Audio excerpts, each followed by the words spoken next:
Good morning, good afternoon, and good evening to the rest of you. We are back for another episode of Bitcoin Magazine Live. It is I, your host, Q, coming to you yet again from my mother's basement. And I'm joined by my co-host extraordinaire, P. How goes it, P? Fantastic as always. Yeah, man, I'm excited to get into it. Been having a lot of good conversations with, family and friends about the importance of taking custody of their own Bitcoin, which is a bearer asset, and holding their own keys. Not your keys, not your coin. Yeah, I mean, we had an opportunity, I think, to just scratch the surface on this conversation yesterday before kicking off an interview with Tom Longo. But I feel like, especially given the present state of the market, some of the texts that I've been receiving from my friends, the texts you've been receiving from your friends, I think it's just a very, very helpful reminder. Just, the classic saying of get your coins off of exchanges, not your keys, not your coins. Let's first just talk about why that's the case. Like, why should people be concerned if their Bitcoin is on an exchange? What does that mean? We hear the phrase Bitcoin IOU thrown out, but let's break that down and really explain what that means. Yeah, absolutely. So, as we were talking about yesterday in Bitcoin, you have these public addresses, right? And then when you make a Bitcoin wallet, a private key is created. And you may have heard of like 12 or 24 seed words. That will be generated for you. And that basically is used to then derive a private key, which is kind of a long string of characters, which a human being can't remember. So your seed words are a sort of more human accessible format to keep track of, or help one keep track of, your private key. And it becomes really important because, as we were saying yesterday, if you don't personally control your private keys that are associated with your Bitcoin, you don't actually own the Bitcoin. Whoever controls those private keys is the only person or the only entity in the entire world that can send that Bitcoin somewhere else. And the really revolutionary thing about Bitcoin, or one of the many revolutionary things, is that because it is digital, it can't be taken from you as easily if you use appropriate security precautions, and you can transport it. It's essentially weightless. There's a lot of other stuff that's amazing about Bitcoin, but if you are keeping your money on an exchange, or if you don't have control of your private keys, then you are trusting somebody else. And you may have heard the saying, Bitcoin is for enemies. And the idea is that basically it is a trustless system. The beauty of Bitcoin, or one of the beauties, again, is that you don't have to trust anyone else that you don't want to trust. And if you are not taking advantage of that aspect of Bitcoin, if you are leaving your money on an exchange, then you are simply, all you actually own is an IOU, right? And this is actually kind of similar to the way that equities, stocks currently work. It used to be the case. We've all probably seen, an old Western movie where there's this whole long convoluted plot around like getting access to a safe. And then in that safe is like a bunch of like bonds or a bunch of, like stocks. And they have a piece of paper. And it used to be the case that if you had that piece of paper, you could go into wherever it was issued. And then that was the ownership, that represented ownership of that thing. And now, of course, we are used to the idea that like, oh, you're using Robinhood, you're using Charles Schwab, you're using whatever service you're using.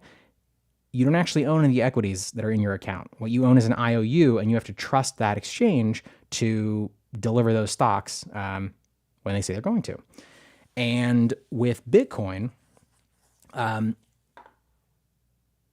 say it again. If you have your Bitcoin on an exchange, then you're trusting them. And as we saw with Celsius recently, you can really get fucked in that situation, right? Mt. Gox was another example from back in Bitcoin's history. They were hacked, and that Bitcoin was stolen. And there's no one that can reverse that transaction or make you whole again if that Bitcoin goes away. There's just nothing to be done. And so we talk about that a lot, but that's kind of the core of it. There it is. Let's break it down, I think, a step further, because I think some people maybe blindly trust that, oh, like I bought a whole coin on Coinbase, like I'm fine, or I just have $1,000 in Coinbase, like whatever. Coinbase is a publicly traded company. What, like, they're not going to not give me my asset that I very clearly bought and purchased from them. But there are two longstanding issues with this. And the first, in my opinion, and you may disagree with this, but I think the lack of regulations just around the broader cryptocurrency market does leave an open room for an account to get wiped out. Like if E-Trade were to announce, like, we're done, we cannot operate E-Trade anymore, we are declaring bankruptcy and we are selling all of our assets, and that includes the stocks that you hold and the portfolios you've opened with us. Every single portfolio that I have with them is insured up to $250,000 FDIC insured. You don't have that with Coinbase. So that's Also, one, by the just way, that's an important note. In those situations, like FDIC insurance, that's a very long process. And there's a lot of hoops that have to get jumped through and decisions that have to be made from a legal perspective and all this stuff that happens. So yes, ostensibly you will be made whole. That's the promise. eventually. Yeah. And that was created, by the way, during the Great Depression, when everybody, went to get their money out of banks and quickly discovered the way that the banking system works, which is banks don't actually have the cash that they that you put with them. What happens is when you give them $1, they then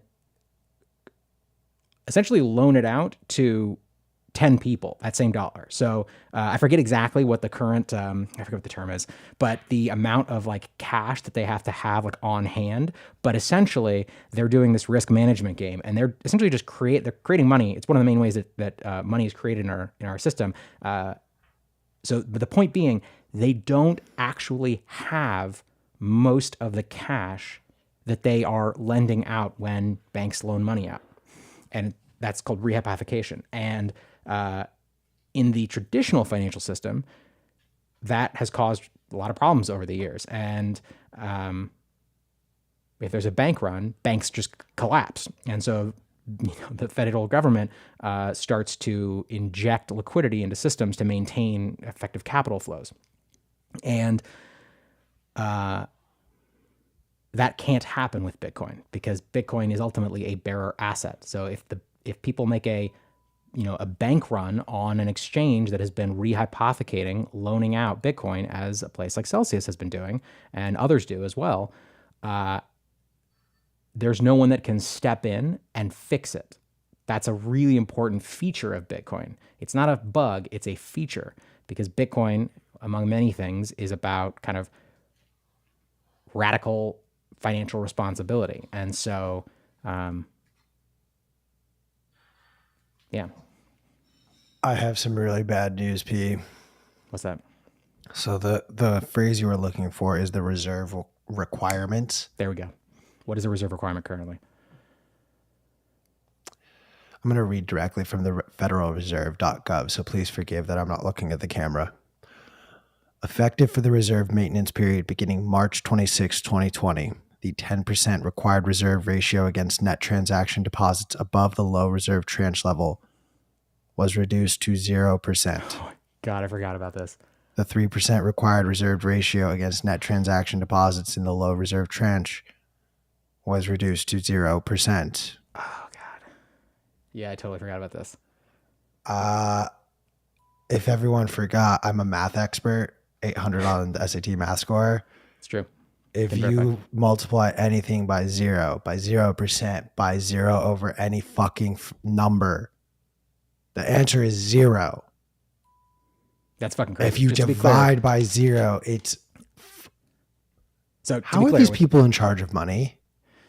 Well, was it moved to 0 during the 2020 crash?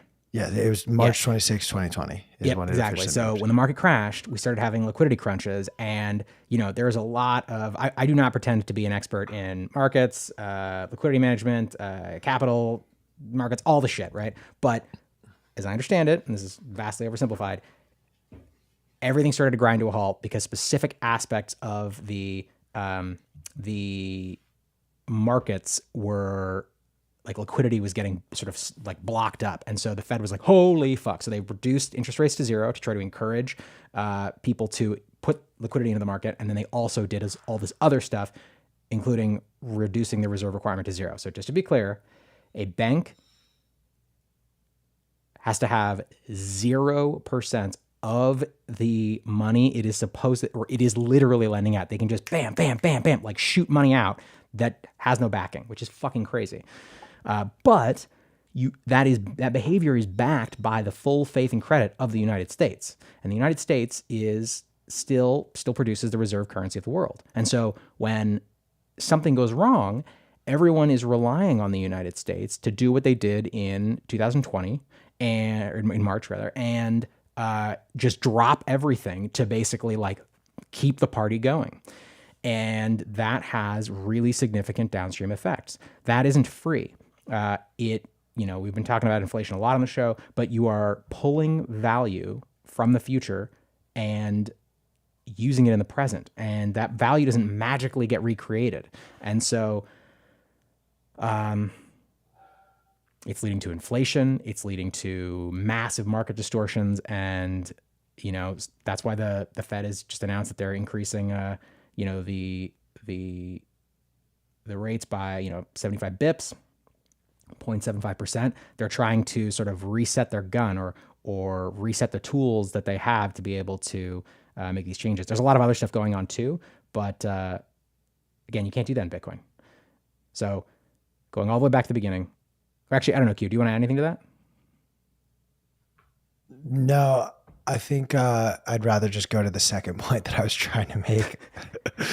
We went on You a said really long FDIC insurance, tangent. and I just cut you off and talked for 10 minutes. I mean, and you said we couldn't talk about this topic for an hour, which we haven't even gotten to the meat of what we wanted to discuss today. The second larger issue with just these IOU systems in place, as I've mentioned, they're not FDIC insured, but even in the instance of E-Trade, which I've described to you, like, doesn't matter. You have MicroStrategy, you have Marathon, you have fucking Apple, or you're like me and you have the Tesla shares that I bought back in 2013. Guess what? E-Trade's going to liquidate those as well. So it doesn't matter. They're going under. They have the right to liquidate all of those assets as a result.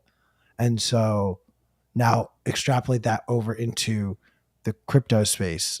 I know, bad word. Sorry, don't hate me. Don't fire me, Alex McShane. But these crypto exchanges in particular are the real issue, in my opinion, because they've not only taken all of this Bitcoin that makes them look like whales on all of the on-chain analysis, and they've begun to recreate this fractional reserve system by introducing yields as though money can just magically appear from anywhere, when if you actually spend the time, like most of us in the Bitcoin space have, to really define what is money, you start to really question a lot of these other things.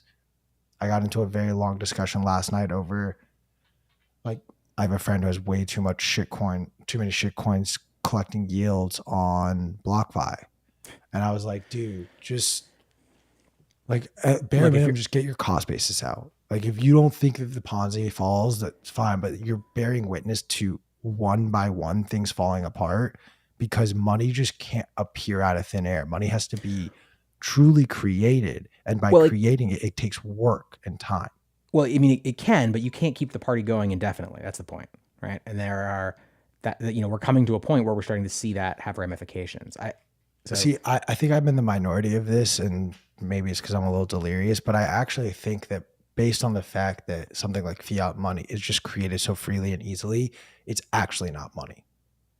Like, the fact that we are off the gold standard, the fact that the Fed can just print nonstop, we are no longer playing with real money. Well, of course, when at least there was something backing it. Something like gold that was sound, fine, debase it every year by printing an insane amount on an annual basis long before what we see now. Well, wait. I'm just arguing that you can technically do that, and we're seeing that, and it has, up until 2008, it was a much lower rates, and then that basically we started printing money like gangbusters. So, I mean, the current system is based or all over the globe around fiat, and it creates this weird situation where all the global economies, all the central banks, they have to kind of match each other, or not necessarily match. Fiat is not this idea that's been around forever that's like locked into human civilization for money. Like fiat, and especially the present form of fiat, is so new, but we're numb to it and used to it because it's all we've known in our lifetime. But go back 1,000 years, they're not printing paper money. They're using like actual physical gold coins that take time to make. I mean, there are classic. You can look at the history of debasement of various currencies, right? Like I think it's in Rome, right, where they started coin clipping, right? They would collect they'd go into people's homes, they'd say, "Give me all your gold coins." They would take the gold coins and then they would, clip a little bit off, and then they'd make the coin smaller, but they'd say the value is still the same. And then, we got into a place where it was like, okay, we're mixing it with, with other, base metals, but the value is the same. So I mean, it's a thing we've seen, for a very, very long time. It's just the amount of debasement has dramatically increased in the recent period. But let's go back to the kind of original thing we were talking about, right? At the end of the day, when we're talking about custody in Bitcoin, there are two trade-offs. There's two sides, a spectrum. You've got security and then convenience. And, you can set up, if you're dealing with, large amounts, you should have what's called a multi-sig setup. That is inconvenient. That means you have multiple private keys, which must be used to sign any transaction. So you could have as an example, a cold card, a Bitbox, and a Kobo Vault. These are all different types of hardware wallets, which we were talking about yesterday. And a hardware wallet, again, it's a small purpose-built computer that does one thing and one thing very well. It stores your private keys associated with your Bitcoin, which is derived from that 12 or 24 word seed phrase that I mentioned earlier, and then it allows you to sign Bitcoin transactions. That's all it does, right? A lot of times the form factor is like a thumbstick. So you could have multiple ones of those, and then you basically need those three different devices, whatever they are, or you could do a 3 of 3, 2 of 3, a 3 of 5, which is, you'd need 3 of the 5 hardware devices in order to sign a single transaction. They increase your security, but then it's more inconvenient. So a lot of times at the most extreme end, people talk about having what's called like a geographically distributed multi-sig setup, where you'd basically, if you want to spend any of the Bitcoin that you're protecting under that kind of situation, you have to travel to other, states or other countries in order to, take those physical hardware devices or get those seed phrases and then sign a single transaction in order to spend it. Now that is the maximum. That's a very high level of security. And there are services out there that make this a lot easier for you. Casa is a very popular one. Unchained Capital does this as well, I believe. Those are services that will help you set this up in a very secure way. I'm not sponsored by them. I don't use them personally, but they're very, very well respected and understood in the industry. They will help you do that kind of thing. That's the most extreme end. But again, it's inconvenient. Then the other end of the spectrum, you have extreme convenience, which is just keeping your money on an exchange. And then you have like having it on a mobile wallet and then going from there. But the easiest thing that you can do, and an important one, is getting your Bitcoin off of an exchange. And again, I'm going to recommend, friend of the show, Swan Bitcoin has a bunch of great resources. Bitcoin Magazine also has some great resources. If you go to swanbitcoin.com/wallets, they cover this in a very succinct way, and they step you through the different types of situations, going from, an exchange to a mobile wallet to a single hardware device. And then they talk about multi-sig, setups, which is the thing I was just talking about. And they kind of go through when is appropriate to step from one to the other. We can talk about that now if you want, Q. What do you think? Please. Okay. So again, exchange, problem there. Your keys are being controlled by the exchange. If they decide to fuck you, or if they go belly up, as Celsius is in the process of doing, or which, by the way, what they're doing is not. There will be legal proceedings, I'm sure, but according to their terms of service, my understanding is that everybody's basically like, they haven't done anything apparently illegal with regard to what's happening right now. I'm sure there's a bunch of shady shit happening, but their terms of service allow them to do what they are doing, or at least, give them cover for it. So we talked yesterday about hot versus cold wallets as well. When you hear the term hot wallet, what that means is that whether you are using a desktop wallet to sign transactions, or you are using a wallet application on your cell phone, if the device that is being used to sign those transactions, if the device that is storing those keys is connected to the internet or gets connected to the internet, that is what's called a hot wallet. And the reason that's important is because it creates a very large attack surface. It means that a hacker can try to more easily get access to your private keys and thus your Bitcoin. So then we talk about cold wallets, which are devices that are never connected to the internet. That's like those physical hardware devices I was talking about. And that's an important level of security. So really, everyone should have if you're having a significant amount of Bitcoin, my own threshold that I recommend is like, if you have like more than like $500 worth of Bitcoin, spend the $100 and spend the $150, get yourself a hardware wallet, and that will massively increase your security. So let's say you had your money on an exchange, you were like, oh shit, I got to get my money off the exchange. And, you go through that process, you download a mobile wallet, like Moon Wallet, MUUN, or again, none of these are sponsors. These are all just apps that I like, or Blue Wallet or something like that. And you send some Bitcoin to that wallet. Oh, there's one other thing I want to say here. It's very important that you read up on this stuff and experiment with it. What I mean by that is make sure that you are comfortable with what you're doing and how you're doing it before you send any significant amount of Bitcoin anywhere. Because, I've been doing this for many years. Most of us have. But when you're kind of taking this on for the first time or learning new things, it can be really confusing, right? Bitcoin addresses, they're like a long string of characters. And if you get one of those characters wrong, you're utterly fucked, because again, Bitcoin is a bearer asset. If you send it to the wrong address, it's at that address now and you don't have control over it. There's a lot of systems in place that help you, not make mistakes, but you want to test this out with small amounts. So what I'd recommend people do is, if you have your Bitcoin on an exchange, download a mobile wallet, generate your seed phrase. So like when you open up, your wallet, it'll say, all right, do you want to create a new wallet? You do it. It'll say, here's 12 or 24 words. Again, those words are human readable words that are used to derive your private keys. So those words are actually, you can think of them as like, those have control of your Bitcoin.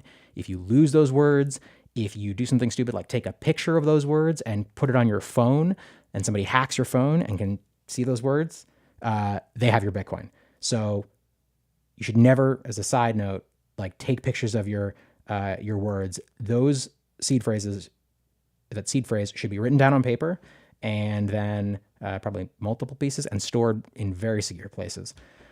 But let's say you do that. Do it with a very small amount.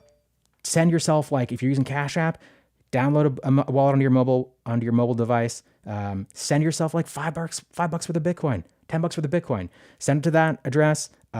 Practice restoring, wiping the wallet and then restoring the wallet from your seed phrase, because again, your Bitcoin is actually controlled by the private keys derived from that seed phrase. So, write the seed phrase down, wipe the wallet, reinstall the wallet, restore it from the seed phrase. Because if you have the seed phrase, that's a standard. So you can basically enter that seed phrase into any Bitcoin wallet software, and or whether it's a hardware wallet, and then basically have access to your Bitcoin again. But if you leave that seed phrase, you're totally fucked. Or if somebody else gets access to it, you're fucked. So do that. Do it with $5, $10. Play around with it. Send it back and forth. I did this, like, honestly, it's embarrassing how many times I did this before I was like, okay, I get it. I feel comfortable with this is a Bitcoin address. I enter it here. I do it like this. And then, send actual amounts of money, whether it's $100 or $500, whatever it is, but make sure you're comfortable with it. So anyway, you have an exchange, send it to a mobile wallet, practice around that, play around with it. Go buy yourself a hardware wallet, whether it's a cold card or, a ledger or something else. Full transparency, yeah. That anxiety of, oh shit, did I do this right? Is my Bitcoin on its way to me? It never goes away. You could have done this 100 times, and I still have so much anxiety when my Bitcoin deposit from Strike comes in before my Bitcoin deposit from Cash App, and I think, wait, did I fuck this up? Oh my God. No, it's just because I'm being a cheap asshole and I didn't want to pay the fees. Yeah, it's the other thing, right? When you send a transaction on layer 1 Bitcoin on chain, it will take, a minimum of approximately, 10 minutes. And depending on when the next block is mined.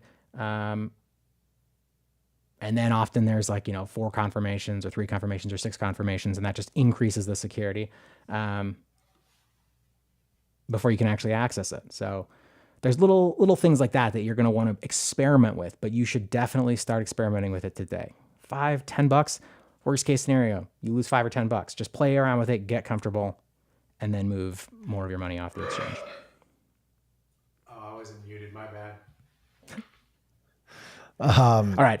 That's a lot of information. Wait. I want to really quickly, what are things that would cause you to lose the $5 or $10? What are mistakes people make? Oh, great question. Yeah. So again, classic mistake. If you have to enter a Bitcoin address by hand, that is a huge pain in the ass. So the better way to do it is by scanning a QR code, which has that address in it. But whenever you do that, you want to verify the address. So generally people will talk about, the first 6 characters of the address and the last 6. If those match, you want to visually be okay, they match. And as you said, the anxiety, if I'm sending a moderate amount of Bitcoin somewhere, I'm and I check multiple times because again, if you get it wrong, it's gone forever. So, mistyping addresses, but that's less of an issue because you can, if you're on a computer, you can copy paste, but, or use a QR code, even better. What's another one? Can the same losing QR your seed code, phrases? Go ahead. Sorry, can the same QR code be used?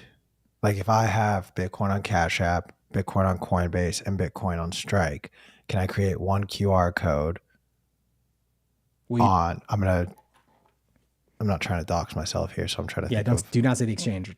Yeah, I'm trying to think of a different portal than the one I use, but let's just say Ledger for argument's sake. When you create the QR code to send it to your Ledger, you're not actually creating. It's a great question. You're saying can you reuse it again multiple times?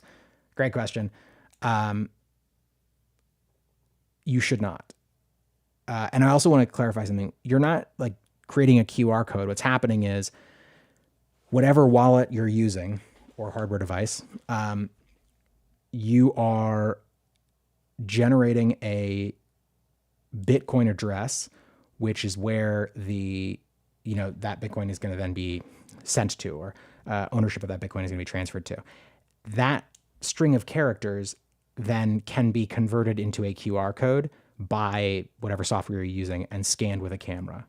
So it's not the QR code that is the address, it's that string, which is then represented by the QR code. Minor distinction, but kind of an important one. So can you reuse a Bitcoin address? Yes, you technically can, but you should not. And the reason is because it decreases your privacy significantly if you are using the same Bitcoin address, because Bitcoin is a public blockchain. So if you whenever you send someone some Bitcoin,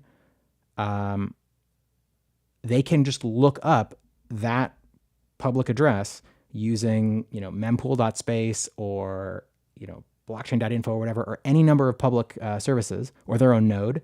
They're running their own node, and they can see exactly how much Bitcoin. They can see the entire history of that address. They can see how much Bitcoin has ever been sent to it. They can see how much Bitcoin has been sent from it, and then they can track and see where that Bitcoin has gone from there. So you don't. It'd be like if you were paying someone over Cash App or Venmo or whatever, and as soon as you paid them, they could see how much money you'd ever had in your Cash App account. They could see your entire bank account or something like that.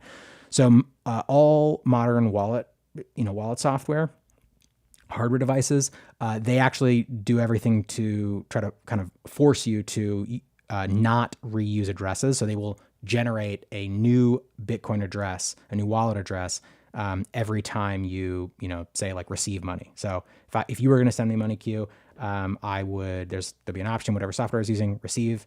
I would click receive, and then behind the scenes it would generate a new wallet address, which is still controlled by the private keys that I have. Does that kind of make sense? Yes. Pete, maybe you want to add that, like basically like UTXOs are like bills in a wallet. So if you were to send me 0.1 Bitcoin, Q were to send me 1 Bitcoin, those, think of them as separate dollar bills per se. So like if I wanted to send, 1.5 Bitcoin or whatever it may be, I need a combination of those different public addresses. I don't know if I'm explaining this well. I see what you're kind of getting at. I think going into that it'll be a little bit too much of a rabbit hole. So I'm going to sort of shy away from that. But yeah, what else we got? What other, the problem, part of the challenge here is that like, I'm so steeped in it that it's like, I'm having to like remember, like, what are the things and questions that I had, early on. What do you think, you said you had a list of questions you wanted to throw at me, or I can just keep talking. Let's pull up the next one from my dear friend. Hit me with it.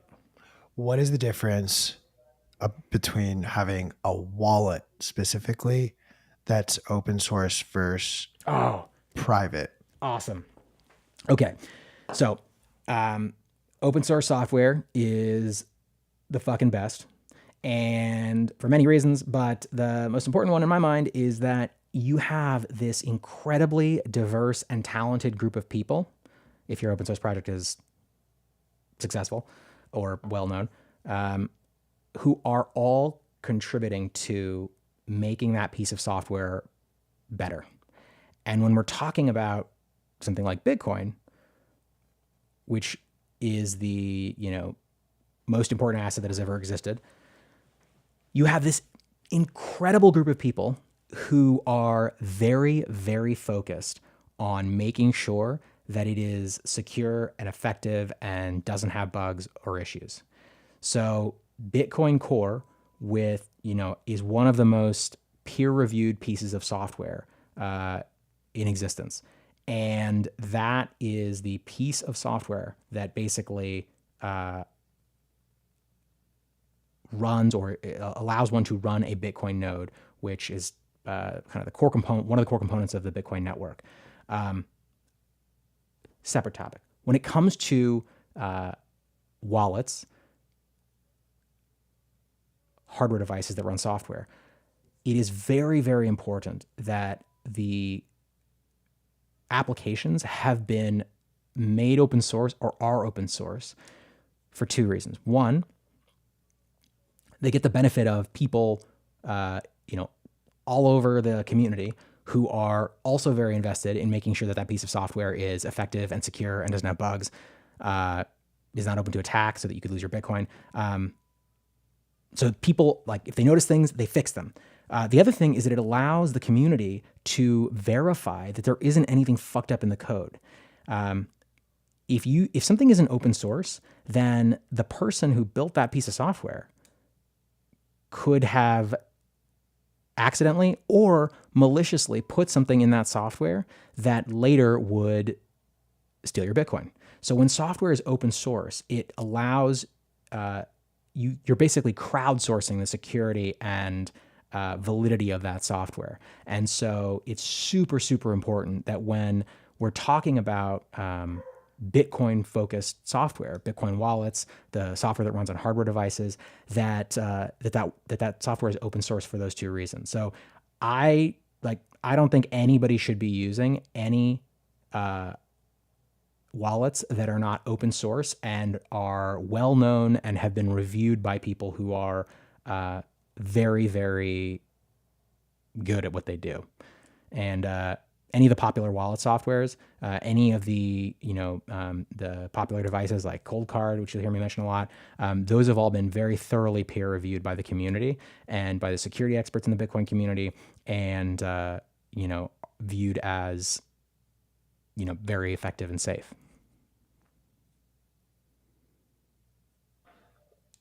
I'm curious what you think the incentive is to keep this code open source, because in theory, with it being public, someone who's just as savvy at technology and engineering could take this code, rework it for themselves, and launch a competitor immediately. For sure. So what is the incentive to keep it open source versus actually monetize it? Yeah, totally. So I mean, there's an ongoing debate about that. But the short version is you can fix this problem or go a long way towards fixing it with licenses. So there's a huge variety of software licenses which specify how a piece of open source software can be used. There's popular ones are MIT license. I'm blanking on some of the other ones right now. I used to know all of them, but essentially, you can have a software license that allows people to take the code and do whatever they want with it and white label it and rebrand it. You can have a software license that basically says you can use this piece of software in any way you want as long as you give me credit for it. And all derivations of whatever you build, give me credit for the software, and link back to my thing. You can have ones that say you can do that, but you can't do it if you can't make money off of that thing, or if you do make money, you have to pay me. There's all these different ways of doing it. So now those systems rely, of course, on our traditional legal system, but that has proven to be a pretty effective way to, if you have a piece of software that you have developed and you want to benefit from the community making it better and helping review it because the incentives align, but you don't want to allow other competitors to just take your software, you can solve that problem by just having a more restrictive software license. I think I only have one more question on just self-custody. I think it's more of a no-brainer, maybe not a question, but just a mini rant, so that people actually realize that I'm not as incompetent as my friends. Goes without saying, do not leave your seed phrase next to the hard drive wallet. Top 5 stupidest things you could do. Well, also don't take pictures of it. Don't leave it anywhere that anybody could get access to it. That is essentially, you can think of that as your Bitcoin. There's one thing I didn't even touch on, which is how to safely store that. There's metal. You can buy systems that are made out of metal where you stamp your seed phrase into it. That's a whole other rabbit hole, but you want to make sure that you are storing that seed phrase, those 12 or 24 words, in a way that's, resistant to water damage and fire and stuff like that. Sorry, Q, please keep going. No, I mean, to be honest with you, I just wanted to create maybe a short hit list of top 5 stupidest things you could be doing. I think just anything, as P mentioned, of taking your seed phrase and then reintroducing some form of online security is an attack vector. You put it on your Notes app. If your iCloud gets hacked, your Notes app is found. You send it to a text to your siblings, your iCloud gets hacked, your phone gets stolen, they have your seed phrase. I really want to hammer this point home that it has to be in the physical realm. it should not live on the digital sphere. More than that, it should never be in the digital sphere. Exactly. Never, and so yeah. I think this is where it becomes interesting. Like for me personally, I have too many. Oh, go ahead. I'm so sorry, dude. I keep interrupting you, but I'm having all these thoughts and ideas. I want to be clear. Like if you're using a software wallet on your phone, that's a digital thing, right? That's a hot wallet. So when you generate your first seed phrase, that's going to be on your phone. So I've talked to people who are like, but wait, you said it should never be online, but then my phone is online. And then when I hit new wallet, it gave me that shit on my phone. So like, isn't that fucked up? And it's like, well, okay, again, it's security versus convenience. And if you should not have a massive amount of money, that is to say Bitcoin, on a mobile device anyway, but if it's a smaller amount, the having that seed phrase on a hot wallet, your phone, is already a massive improvement than having that on an exchange. So it's like levels of security, decreasing convenience. Please continue, Q.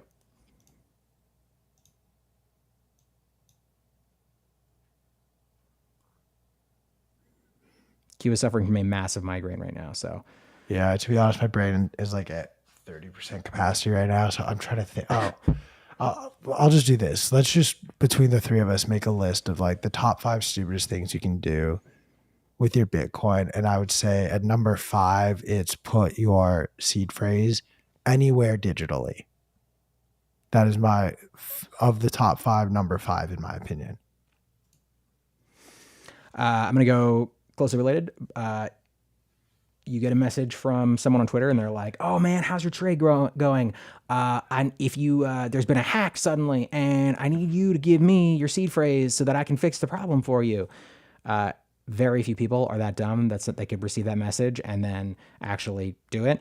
But there are very, very nuanced phishing strategies. You could get an email from someone pretending to be from the exchange where you bought the Bitcoin saying like, oh, there's been a problem and your seed phrase is needed. Let me just verify that the transaction worked out the way that you thought it did. Never give anyone your seed phrase. Doesn't matter how convincing it sounds. Never give it. No one should be asking you for your seed phrase. Never type it into a computer. Also, another scam that, to be honest, is literally on the Facebook page right now. Like I'm just reading this comment. But no one should click this link that Eva Frost commented saying, as a single mother who wanted additional income from cryptocurrency, I lost out. It literally, like the moment they say, until I met Mrs. Teresa or this person, that, like, those are all scammers. Those are all scammers. Side note, we're going to be turning off or dealing with our Facebook chat because it's just full of scammers. But yeah, good point. Don't listen to those. Yeah, I guess I'll go for topic number 3, kind of in line with Q's. Some people thought that they could outsmart bots or computers or computer programs that are scanning for seed words. So perfect example, this guy was testing something. He put about like 5,000 sats, which is I think about like $12 right now. And he put a poem, and the first word of every line of the poem was his seed phrase. And like 9 months later, it was on a Google Drive and someone wiped it. So even if you try and outsmart the scammers, they're trying all these different ways to get your Bitcoin. So reiterating Q's point that never put it online if you can avoid that. I have the number one thing. Hit us with it. I think the number one thing is literally to get your Bitcoin off of exchanges. Do not leave it on an exchange. That is the stupidest thing you can do with your Bitcoin. Actually, no. Maybe that is the second stupidest. The stupidest thing you could do is give it to a company like Celsius, someone like Richard Hart, just these fucking bozos who, because they got in early, because they got rich and they like can convince you and use big words or like, you'll never be rich like me. Just the point of Bitcoin is to remove the control of finance from third parties. And third parties also include random individuals online. It's supposed to be an opportunity to give us financial freedom. So if you don't understand or respect that, I think you need to take some time and just read the white paper. It's 6 pages. The white paper for Bitcoin that Satoshi wrote is 6 pages long, and I bet half of you watching or listening haven't even taken the time to read it. And you should. Because when you do, you start to, I think, understand the motives of why this was created and what it can be used for and what its potential can be. But it all is rooted around the 2008 financial crisis, the incessant money printing, and the idea that we as individual citizens of this earth deserve the right and should regain control of our own money. If you don't understand that and you want to introduce some random guy from YouTube or Twitter that you saw and he's like, yo, that guy's legit. Like, yeah, I trust him with my, you literally just replaced Jerome Powell with a bozo. That's it. Sorry, that's my mini rant. I'm going to sit down. Oh, God. Q, I've never seen you this low energy. I'm so sorry you're suffering from head pain. Side note, the only thing worse than a migraine is apparently a cluster headache. And cluster headaches fuck you up. Apparently, they get so bad, people will try anything to get rid of them. Yeah, man. I think like 30 seconds away from finding a needle and sticking it behind my eye to like release this pain. Do not do that thing. This too shall pass. I'm going to say one other thing. We've been kind of all over the place in this conversation. I've talked about a lot of different aspects of Bitcoin.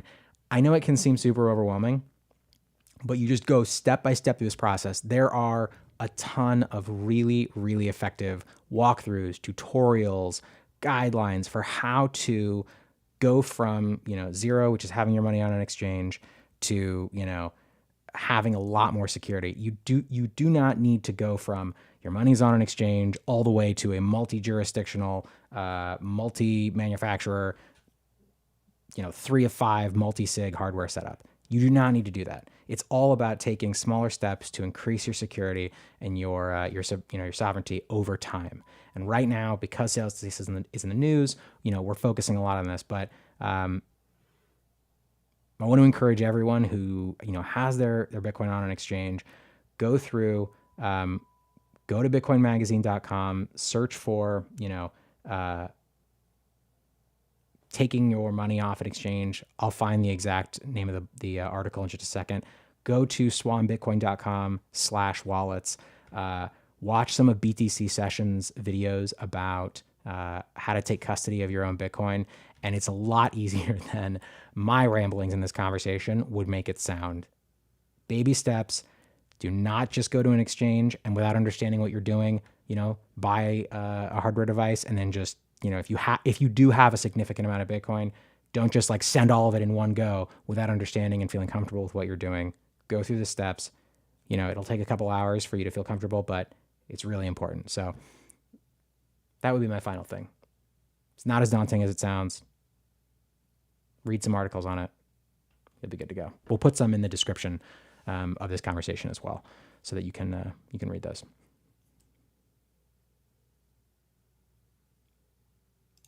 Q, you good? Curled up. I'm alive. I'm listening. Oh my God, dude! You should hop off, dude. No. We got this. All right. I want to dunk on Ari real quick. Oh yeah, that thread is amazing. Holy shit! I was laughing so hard. I am not the technical person here. That is P and Chris. And even I know how fucking stupid that read and sounded, but that wasn't even my favorite part of it. It was when a Bitcoin core developer responded saying, "What are you talking about?"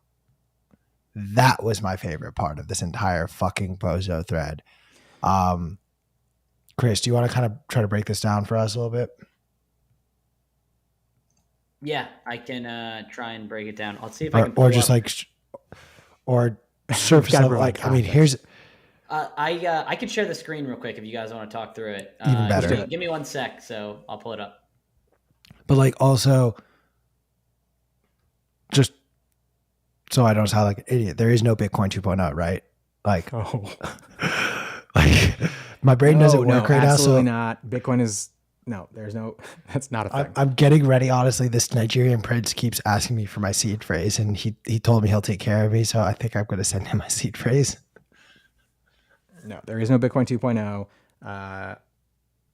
Improvements Today's the day for a are hacker to thoroughly get me. discussed, and then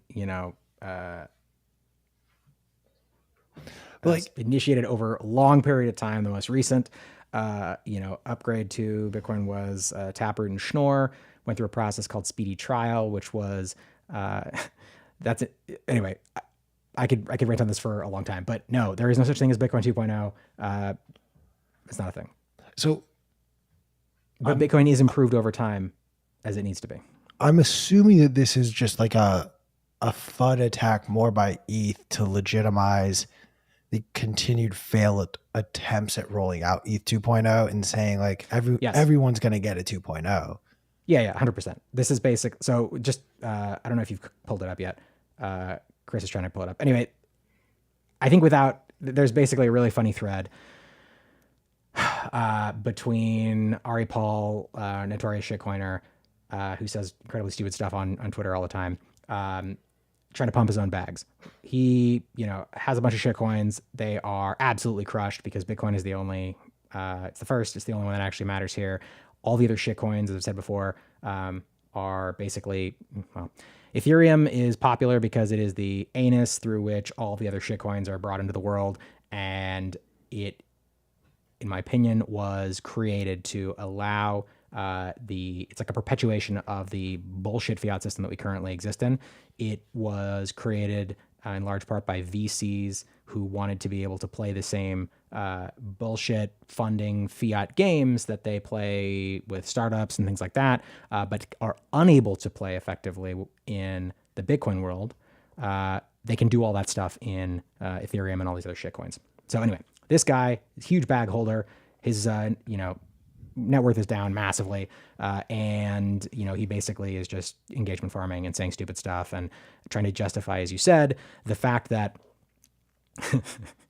Ethereum is like totally fucked. It doesn't work. And they're trying to shift from, when I say that, what I mean by that is there's all these various narratives. It was for a long time, it was like, Ethereum is the world computer. And, the idea is that you're going to put applications on the Ethereum blockchain. That crashed and burned dramatically when CryptoKitties, which you may have heard of, it was like 2016, 2017, basically just crashed the entire network because people were using it too much. And then the narrative shifted to, more recently, people are talking about, ultrasound money, which is not a thing. It doesn't fucking work. So they just keep changing the narrative as more and more stuff breaks to try to keep the party going so that they can get their bags out and convert it into Bitcoin. And so this guy is basically, as you said, Q, trying to normalize the fact that Ethereum has been saying that they're going to launch Ethereum 2.0 for years and years, and every fucking year they just blow through their ship date for this new upgrade to Ethereum. It's going to solve all these problems, supposedly,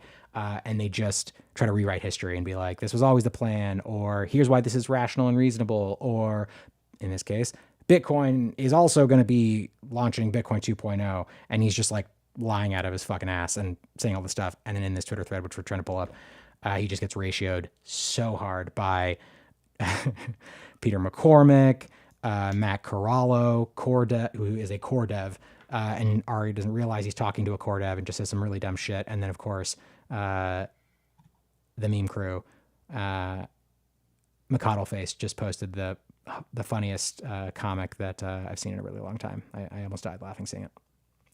Chris, we got that up yet? Yep, it's up. Can you guys see it? Yes. Yeah. I don't think we should go through every single one. We've only got like 3 more minutes. Yeah, Well- I mean, basically, you did a pretty good job. Like Peter McCormick was saying, we don't need Bitcoin 2.0. Then he was saying that they're planning to deliver it by 2024, 2025. He basically says I asked core devs, and he's in response to a core dev, and he didn't realize he was talking to a developer in so it's just, that's kind of the nuance of it all. But wait, go all the way down. We can just end the whole thing by showing the comic that McConnell Face posted. Oh, it's not the highest one. Maybe I can. No, it's right. It was right there. Was it? You were talking about his first response. No. I'm gonna just slack it to you, Chris. Pull right. it up. Hold on. But There we go. besides that, I think my personal favorite response to this was our dear friend of the show, Dr. Jeff Ross, saying, yeah, you know what? We do need Bitcoin 2.0. It's as necessary as the wheel 2.0, and I'm still waiting for the wheel 2.0. It's pretty good too. Dr. Jeff Ross is. Don't fix what ain't broke. Fucking idiots. Oh, I haven't seen this. This is Mikado Face's rendition of this argument. All right. Let's end it there. We have 2 minutes before our next segment. What do we got coming up next? We got an interview with Alex Gladstein. Finally, we're going to be talking about the Oslo Freedom Forum, and I'm hoping to hear some interesting stories of, the non-Bitcoiners that were in attendance. I want to reiterate this, and he'll explain it far better than I think I can. But this is not just a Bitcoin conference. This is very much a freedom conference, and there are refugees and people who are in dire needs and need help and resources back home. And Alex Gladstein has been one of the biggest proponents of Bitcoin being a resource and a life raft for so many people. And he's proven time and time again how it can be used as such. So I'm really excited to hear some of those more specific stories out of the Bitcoin space, because these are, in my opinion, these are the responses of right, but who uses Bitcoin? It's the young ladies in Iraq who are trying to hide their money because the country doesn't allow women to own bank accounts. It's families in Palestine who unfortunately are not able to control their wealth or money because of the ongoing conflicts over there. It's the people in Africa who have been tormented and tortured for centuries now and have no sense or stability of their own currencies, who need to just have something that cannot be manipulated either by outside forces or by a corrupt leader. We have such a privilege, and that's why Alex Gladstein is easily one of my favorite people in this space, because while so many people talk about how Bitcoiners just care about getting rich, making money, yacht parties, it's a Ponzi scheme. It's not. I genuinely am in this space because I think it will change the world for the better. And I want to help be a part of that. And I think Alex Gladstein is at the forefront of doing exactly that. Well said. Well said. I'm guessing he's not here yet, though. Damn it. Not yet. That was a good rant. I liked it. We can keep talking a little bit more. more. Look, I've professed my love to Gladstein so many times at this point, and he still doesn't follow me on Twitter. Which I'm begging people to follow on Twitter, never a good look. Makes me sad, but he's got Jack Dorsey that follows Q though, so there's that. There is that, but also David Bailey. Why aren't you following me? Oh my God! All right, wait. Let's talk about rational stuff that the people actually care about. You're right. We should. You should buy your ticket to Bitcoin 2023 before ticket prices go up in 14 days, 2 weeks from now. So lock in those cheap ticket prices. I am not going to do a dramatic reading today. There's no way. If I make it to the end of this episode, that'll be the accomplishment. You did it. You're about to do it. But use promo code FOMO, get 10% off of everything at the Bitcoin Magazine store, including a subscription to the print mag. We have a new censorship-resistant issue coming out. Comes out in a month now, right? I think so. It's going to be incredible. So we're really excited. You're going to see a trailer for that shortly. If you've been watching all week, we've shown that trailer now. Look, these things are collectibles. They are some of the best, I think, articles and journalism done in this space. We have some exciting stories, an exclusive story actually about the Canadian truckers. So you'll definitely want to check that out. What else am I supposed to sell to you guys? Jesus. Oh my God. All right. Let's go to commercial, guys. Let's do it. We'll be back very soon. We love you all. Stay tuned.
we're back from that incredible commercial.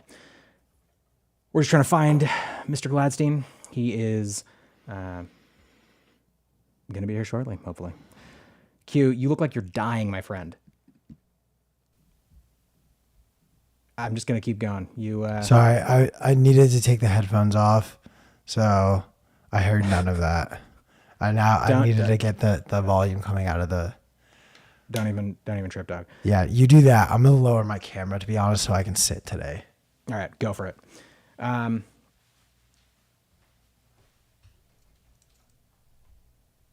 just thinking about this, the FOMC announcement still. I was in a really interesting Twitter space last night with, I believe it was Matthew Pines. And he was talking about how the geopolitical ramifications of this change and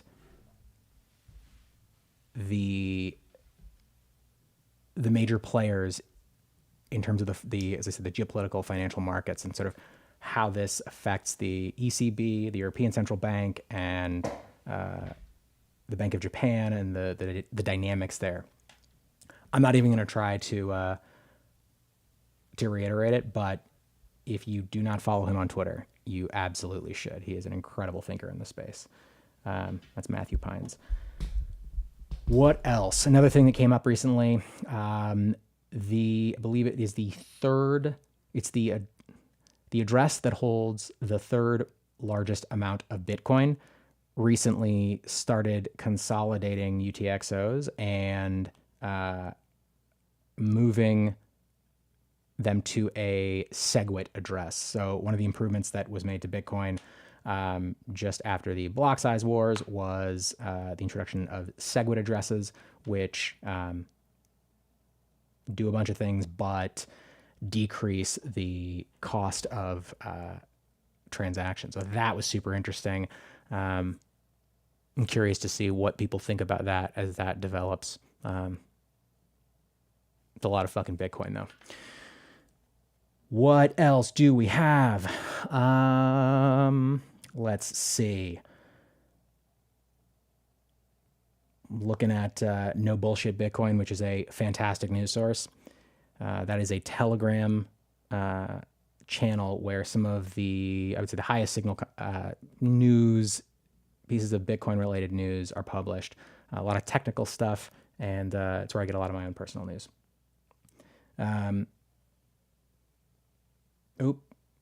I think an Alex Gladstein just entered the chat. Mm-hmm.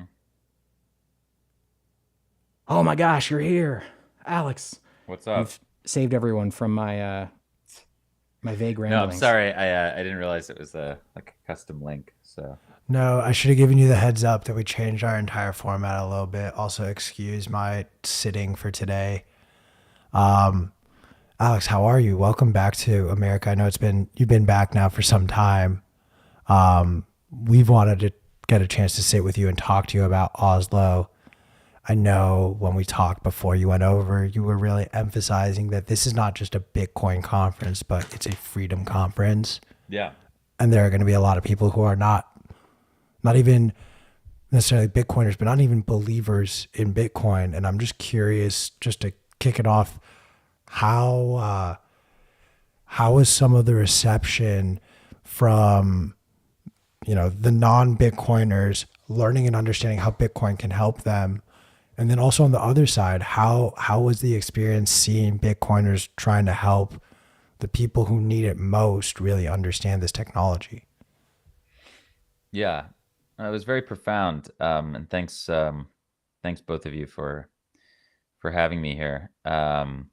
This is just a YouTube thing, right? We're streaming to YouTube, Twitch, Facebook, LinkedIn, and Okay, but I don't need to do anything on Twitter, right? I can just interface with this. absolutely. Okay.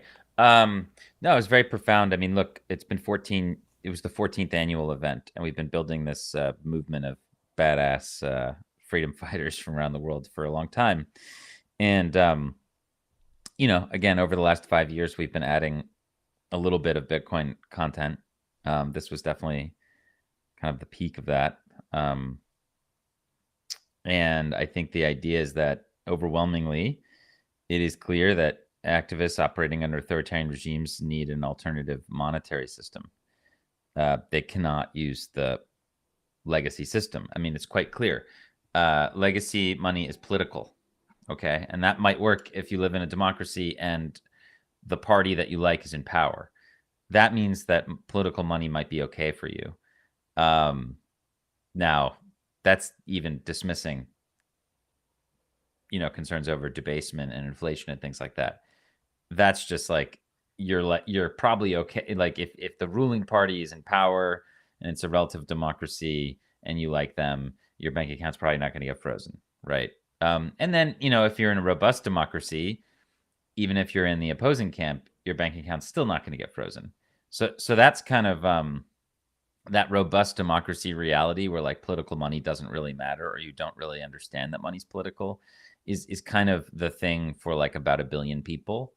For a little over 1 billion people, they live in a pretty strong financial system with a robust democracy where even if they like belong to an opposition party that's critical of the current government, they're not going to get their stuff stolen or confiscated, most likely. But that's just like a very small percentage of the world population, right? So the people that we focus on at the Oslo Freedom Forum are coming from like North Korea, Saudi Arabia, Russia, Afghanistan, Venezuela, Yemen, Ukraine. I mean, you name it. And they have massive problems with money being political. They have issues of transmission, of just simply sending and receiving. They have issues with savings. They have issues with fundraising. They have issues with accessing good fiat money, because for most people in the world, their fiat money is terrible. It's not only like a sieve and loses value really quickly, but it also is hard to connect to other fiat money. Something that we don't appreciate maybe as much as we should as maybe dollar or euro users is that like if you use the colonial franc or the Venezuelan bolivar or the Nigerian naira or whatever, it's not just that the currency sucks. It also is hard to like exchange and to use dollar dominated financial technology like PayPal. It's more expensive for you to use these things. It's more costly. There's often errors. And sometimes it just is not even an option. Like if you live in Palestine, it's like, I mean, it's not like you can use Amazon or PayPal or whatever, either at all or remotely with the same privileges we can. So, I think that what's interesting is that at the conference we were there for, I was essentially there for a week. And I mean, I didn't even look at the price the whole time. The interesting part is that for like a lot of the human rights practicalities and applications of why are people using Bitcoin, it could be $100 or $1 million. It doesn't matter. Like it does the same thing. That's not nice. So I mean, it's like kind of incredible that the technology is so price agnostic in terms of its utility. Now, of course, its kind of longer term utility, which might be existentially most important, is its ability to fight debasement and inflation. But that's only possible to see on a longer time frame. I mean, it's undeniable. You throw up a 5-year of any fiat currency versus Bitcoin. I mean, it's not, the fiats aren't going to make a comeback. Let's put it that way. But that's tough to see on a 1 year or a 1 month or a 1 week time frame, right? And in many cases, obviously, as of right now, like people are so in the moment that they can only see the last 6 months and they can only see, oh my God, Bitcoin's crashing. So it's much harder to make the case for Bitcoin's digital gold proposition simply because it requires a longer time frame. But it's very easy to make the case for the human rights proposition, and it's undeniable. Yeah, I think it's just such an important point that you just made, which is that, for those of us that are in somewhere like the United States or, Europe or many other countries, we just have a completely different understanding of what Bitcoin is and why it's important. And getting exposure to these use cases for Bitcoin from people who are interested in it for just completely different reasons than, number go up. It's a really, really powerful experience. Well, but I mean, even for people in the people who I'm just going to make a blanket assumption and put all of us in the same bucket. People like us likely earn a fiat income, likely, or mostly a fiat income. And then we save into Bitcoin, maybe, let's say. I assume a lot of the listeners are falling into that category, either in America or Canada or Europe or something, and they love Bitcoin. If they're listening to this, they probably don't just love it for number go up, because the number hasn't been going up in the last 8 months. They obviously have a deeper appreciation for it, which is fine. But the primary motivation of what they're doing mechanically with Bitcoin is still number go up. Like, it's still this realization that, hey, in 10 years, Bitcoin's going to be a lot more valuable than it is now. So let's try to exchange this like rapidly depreciating fiat currency, which is going to go to zero, for Bitcoin. Like, this is still the smart trade, and it's still what a lot of people are doing.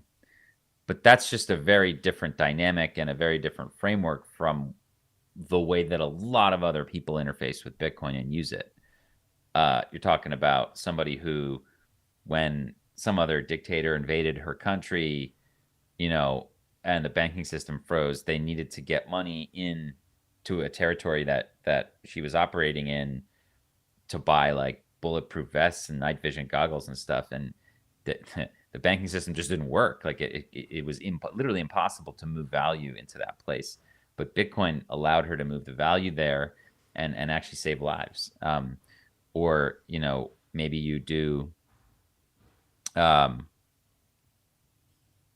the case of Cuba, where you've got people who are completely cut off from their families in the United States, and who are suffering both from a military dictatorship in Cuba that's ravaging the peso, where people have seen their purchasing power decrease by 90% in the last 2 years.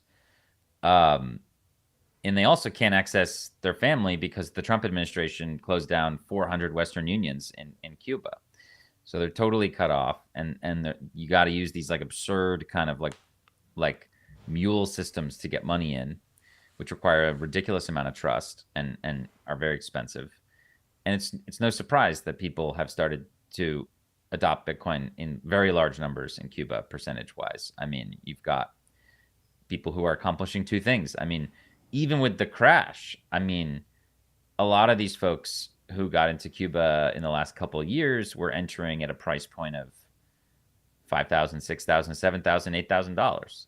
So, I mean, they're in the black, and all the peso users are way in the red. So that's been big for them. And then, of course, just the ability to like seamlessly, instantly connect financially with their family in America, regardless of what either government wants, is kind of amazing. And then there's the case of people who have to deal with like Hawala systems. Like, there was this one activist who I look forward to doing more with in the future. Her name is Meron. She's from Eritrea in the Horn of Africa. And she's an incredible woman. She's saved more than 10,000 people by herself who have escaped from Eritrea, from death, basically. She's an incredible, heroic figure. And a lot of these people resettle in East Africa. Not all of them make it to Europe or Israel. As they escape Eritrea, they either go north and try to get to Europe or Israel, or they go towards Kenya. A lot of them end up in the Horn of Africa. They don't really speak local language. They don't have a bank account.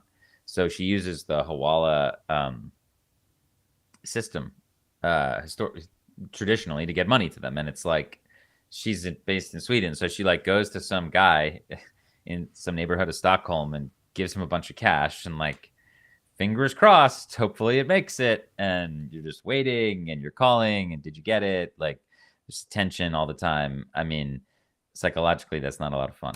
And oftentimes, like, payment just super delayed or doesn't make it or whatever. So the upgrade to Bitcoin for her has been absolutely transformative. And she has now educated all of these people, and they each educate more people. And it's like this movement that she's created of people who pay and interact with each other using Bitcoin instead of Hawala. And in some ways, Bitcoin is just an upgraded Hawala system. Like, it's just automating the trust element and the transaction speed. You're still not using banks. Like, Hawala is cool because you don't use banks, but Hawala is not cool because some dude could just, I mean, I understand there's all this reputation built in and it's thousands of years old of a technology, and Hawala is to be respected for sure, but it just strikes me that clearly we have an upgrade here. You know what I mean? Yeah, absolutely. So I don't know much about the Hawala system, but I think it's a really, really fascinating. What I have heard is super fascinating. Can you define what it is and why it is interesting and how it intersects with Bitcoin? Yeah, well, I mean, it's a very popular way to move money in the Muslim world, in and out of the Muslim world. It's centuries and centuries old. It's pretty simple. I mean, it just relies on a network of broker dealers, basically, like many other aspects of the financial system. But again, like you might, sorry. Everything all right? Yeah, sorry. Am I back? Yeah, you're good. You're good. Okay, I'm good. Sorry, I got this weird error message that popped up. You might, let's say you're Iranian, and you live in Toronto, and you want to send money to your family in Iran. Currently, there's all kinds of restrictions making that impossible, like even if your parents are sick or whatever. So you go down to a part of Toronto, I think it's like called Little Tehran or something, and there's all these people who are money changers, and you'll go and you'll give them a stack of Canadian dollars, let's say 500 Canadian dollars or something, and they interact with their colleague in Tehran. I mean, today now we have cell phones, so it's obviously Hawala is much more efficient than it used to be. But the idea is that even back then, pre-internet, there was an element of trust where, like, you might go to somebody pre-internet, pre-phone, and say, "Hey, I'm waiting for 500 reals or whatever," and they have to get that message somehow from their counterparty, right? So there was always some element of delay. Today, that delay has been compressed. But the point is, you go down to the market, you exchange the bills, and the person on the other side has Iranian rial, and they give the equivalent amount to your family member. And it's like, it's just a system like this, but it relies on them. Obviously, these parties not screwing you, and your protection against that historically has been reputation. Like, you're never going to use somebody again if they screw you over, right? So Hawala is a strong system in many ways, but like it is not consistent or reliable, and it's not particularly comfortable to go with a bunch of cash into a place like this and do this, especially as a woman, for example. This person I'm retelling the story from loosely is a woman who has done this many times.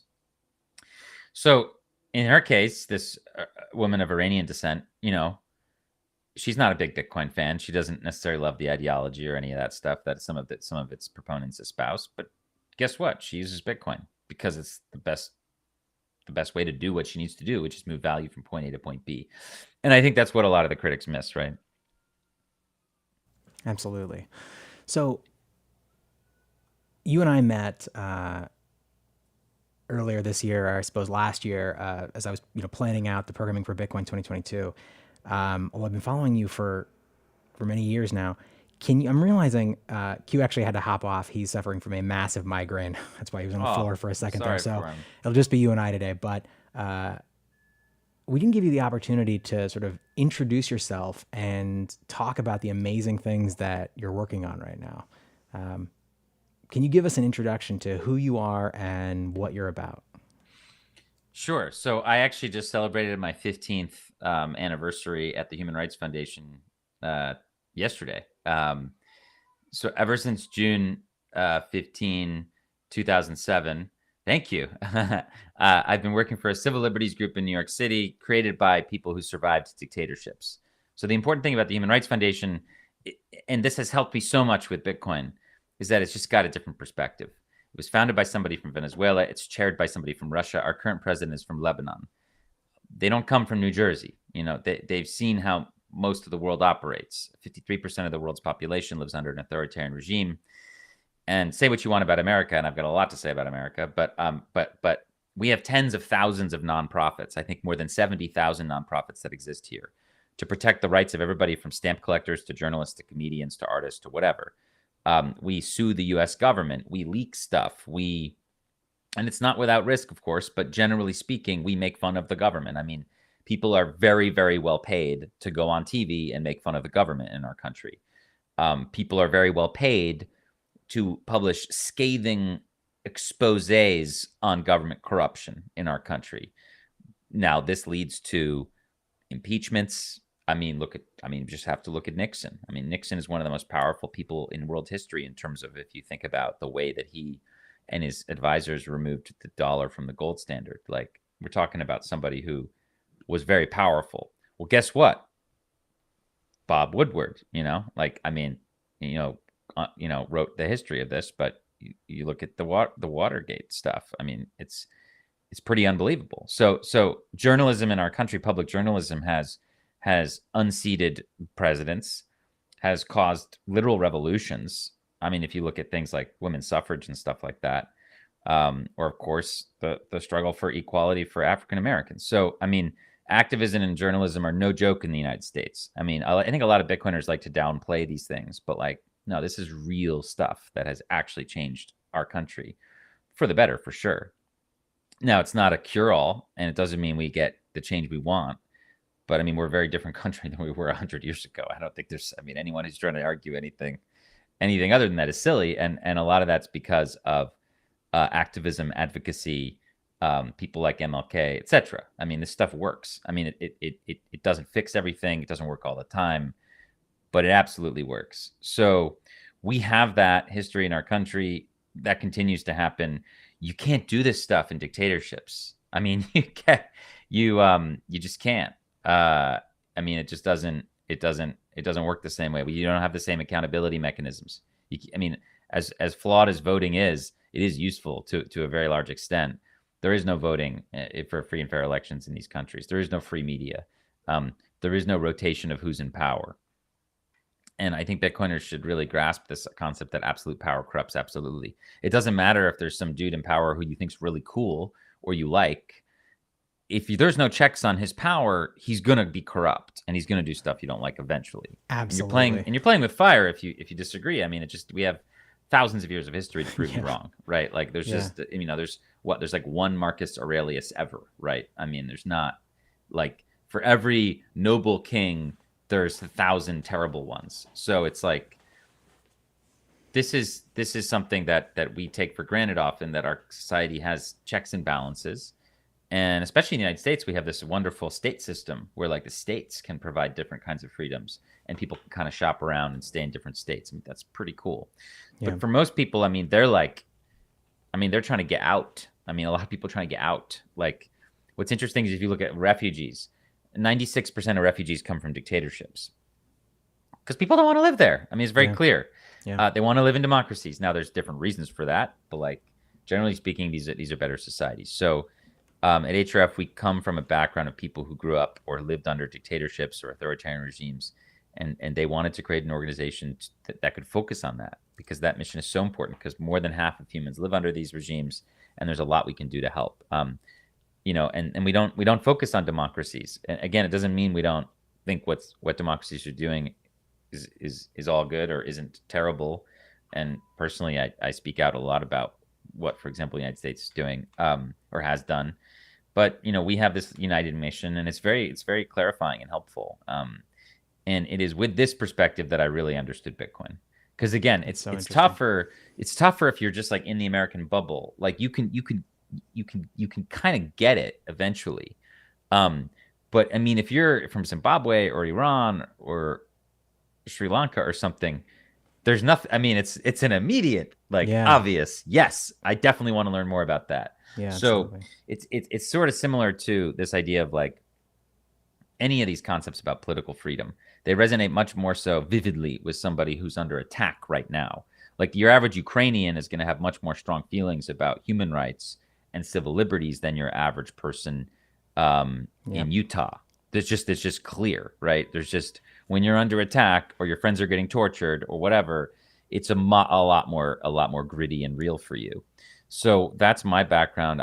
I spent 10 years working with activists and literally sending stuff into North Korea and to Cuba, working with Russian opposition, working with Chinese activists, Tibetans, Uyghurs, all this stuff. And then I started to realize how important money was in the context of human rights, kind of what we've already covered. And I had a long history of observing Bitcoin. Like, I met Julian Assange in 2010. He spoke at our conference. 6 months later, Satoshi posted their last ever public post saying that maybe WikiLeaks shouldn't use Bitcoin because we weren't ready yet. A few months later, Satoshi disappeared forever in private correspondence. And then in June 2011, WikiLeaks posted its fateful tweet with the Bitcoin address in it. And they ended up raising a lot of capital that way. So I was kind of looking at that. But of course, at the time, I mean, Bitcoin was so weird and it wasn't worth anything. It was just kind of like an eyebrow raise. Few years later, we ended up using it to support Ukrainians who were pushing back against their own corrupt regime in 2013. This was right before Maidan Square. And then we started accepting Bitcoin donations in 2014. So I kind of like was definitely watching it, but it didn't fully capture my intellectual interest until early 2017.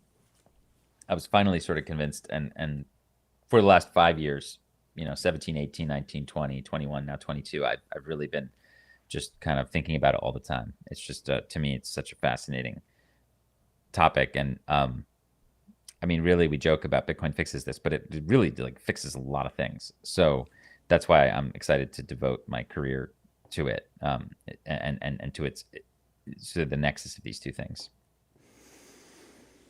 As always, incredibly articulate. That's so interesting. What do you think are What are some of the most interesting stories that came out of the Oslo Freedom Forum and the work that you're doing right now? What are some of the ones that you kind of weren't expecting, or that surprised you, or caught your interest, above and beyond the art, everything else that was happening? Well, I mean, to give the framework for the Freedom Forum, we had at the Oslo Freedom Forum, we have morning programming, which are stage talks from activists, followed by interactive programming in the afternoons, which are panels and different sessions. And then we have workshops on the final day. And we had about 24 morning sessions, keynote speeches or firesides, one of them related to Bitcoin out of the 24. This was Fode Diop and Jack Mahler's talking about freedom money, very kind of in a concise manner, which was really cool. I thought they did an awesome job with that. Fode just telling his personal story and trying to get people to like see what it is from his shoes, which I thought was great. And Jack explaining kind of in normie terms how the technology worked. I thought was cool. And then we had a bunch of interactive sessions. I led one of them. We had ones on, is Bitcoin compatible with democracy? We had ones on the Lightning Network. We had ones on mining and proof of work and proof of stake. We had one on stablecoins. So it was a rich program there. And then we had this Bitcoin workshop at the end. And I mean, the thing that I just was, and a lot of Bitcoiners were like, wait a second, most of us are Bitcoiners in this room, which is true. The room was packed. There were like 60, 70 people in there. But guess what? Like 15 to 20 of them were activists, and they were from a variety of places. And anyone who was in that room can attest. I mean, people got up there and were like, hey, I'm from Cuba. I'm from Nicaragua. I'm from Russia. I'm from Libya. Like, I'm from Eritrea. Like, there were a lot of activists in there. And the whole point was that it was supposed to be at least like a one-on, like every activist would have at least one teacher. It ended up being like that every activist had like 2 or 3 teachers. So we could probably work on that in the future. But the point is they had a lot of help, and just the raw interest from people who are starting at zero, like literally zero, but they want to go from 0 to 1. Like, that personal curiosity that drives you to go from 0 to 1 is often, in my case, it took years and years and years. Like in other people's cases, there's a deep skepticism that prevents them from doing so, or something about Bitcoin they heard about that they don't like, or they don't want to participate. They think it's criminal money or hurting the environment, or maybe they're salty about it because they heard about it a long time ago when it wasn't worth anything. Maybe their friends don't like it. I mean, there's a million reasons why you wouldn't go from 0 to 1. But these people are like, they don't know, Bitcoin from BitTorrent. They don't know anything. And they're like, tell me more about money the government doesn't control. Like, basically. Yeah. And you know what? That'll be an interesting 0 to 1. I mean, they're going to want to learn everything about blockchain and NFTs and everything, because that's what they hear about all the time. And hopefully by just giving them some Bitcoin education, we'll set them on the right course. Like I'm not going to sit here and say, look, if someone wants to send you some money for NFTs, like great. But I want to show you the power of this thing and how you can integrate it into your nonprofit. Because I think it's going to be something that is very powerful for you, and you can use it for a long time.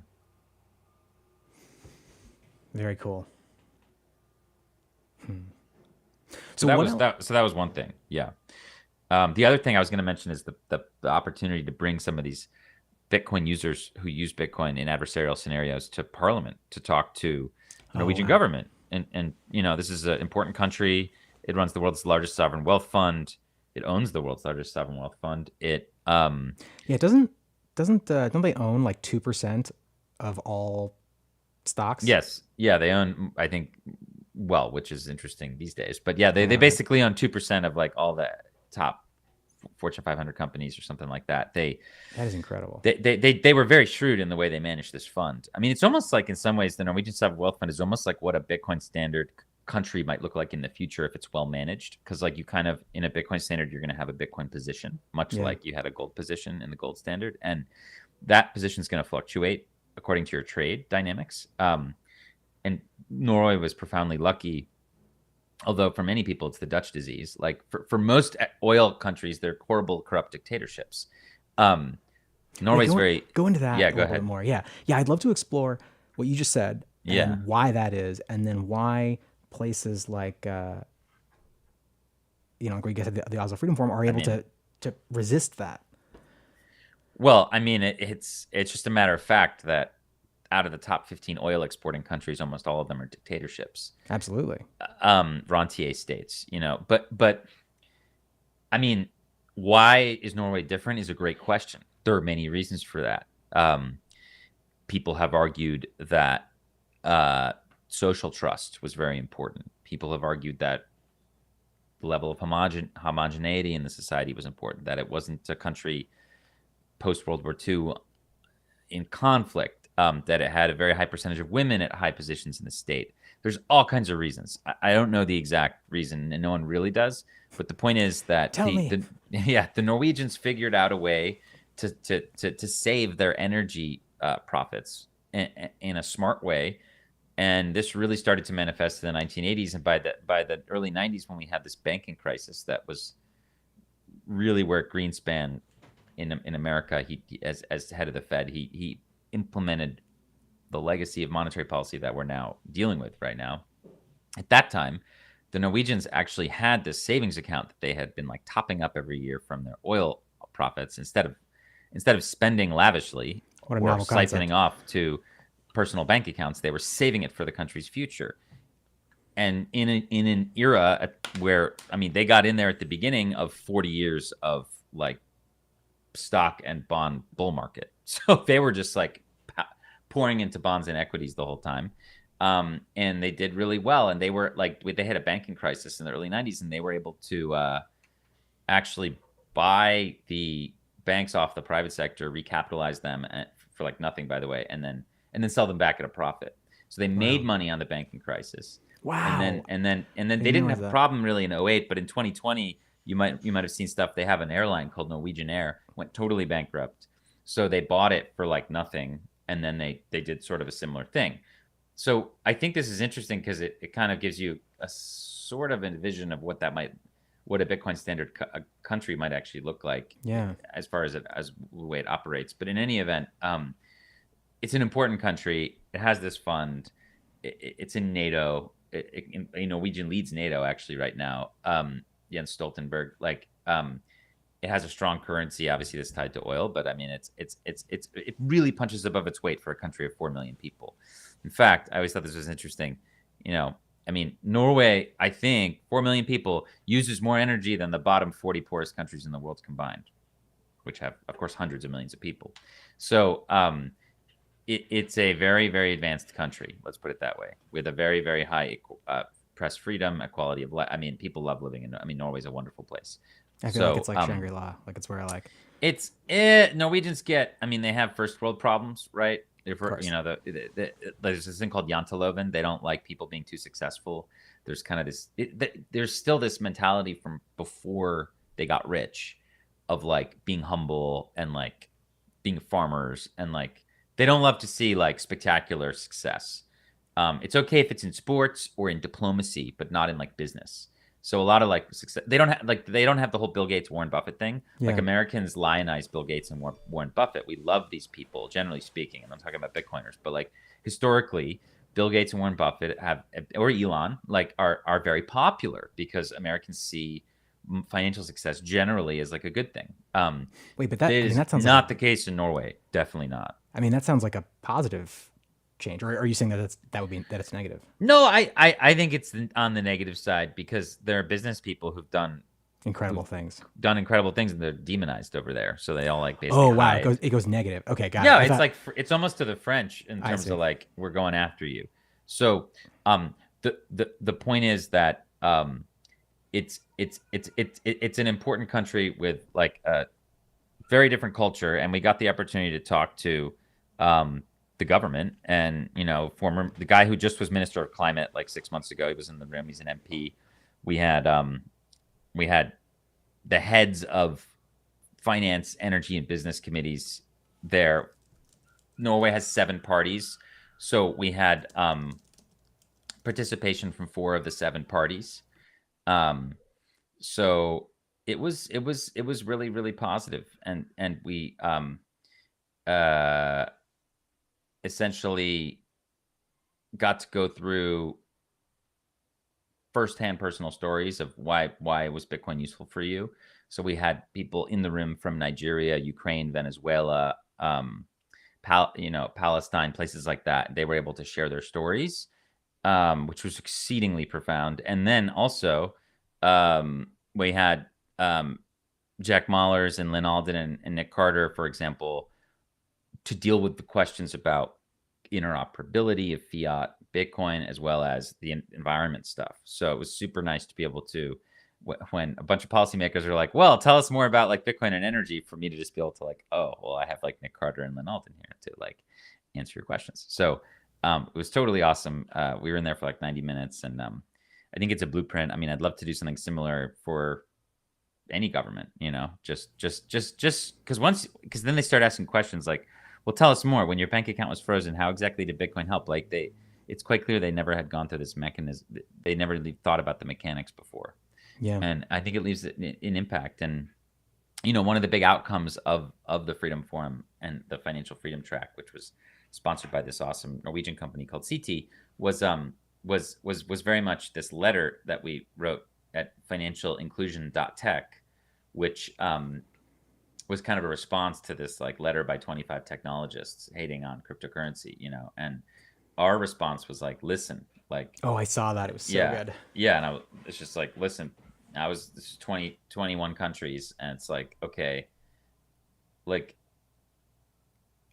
why do you hate freedom? Well, no, personally, we've seen how Bitcoin and to a different extent, stable coins have really empowered people in our countries. We don't have the dollar.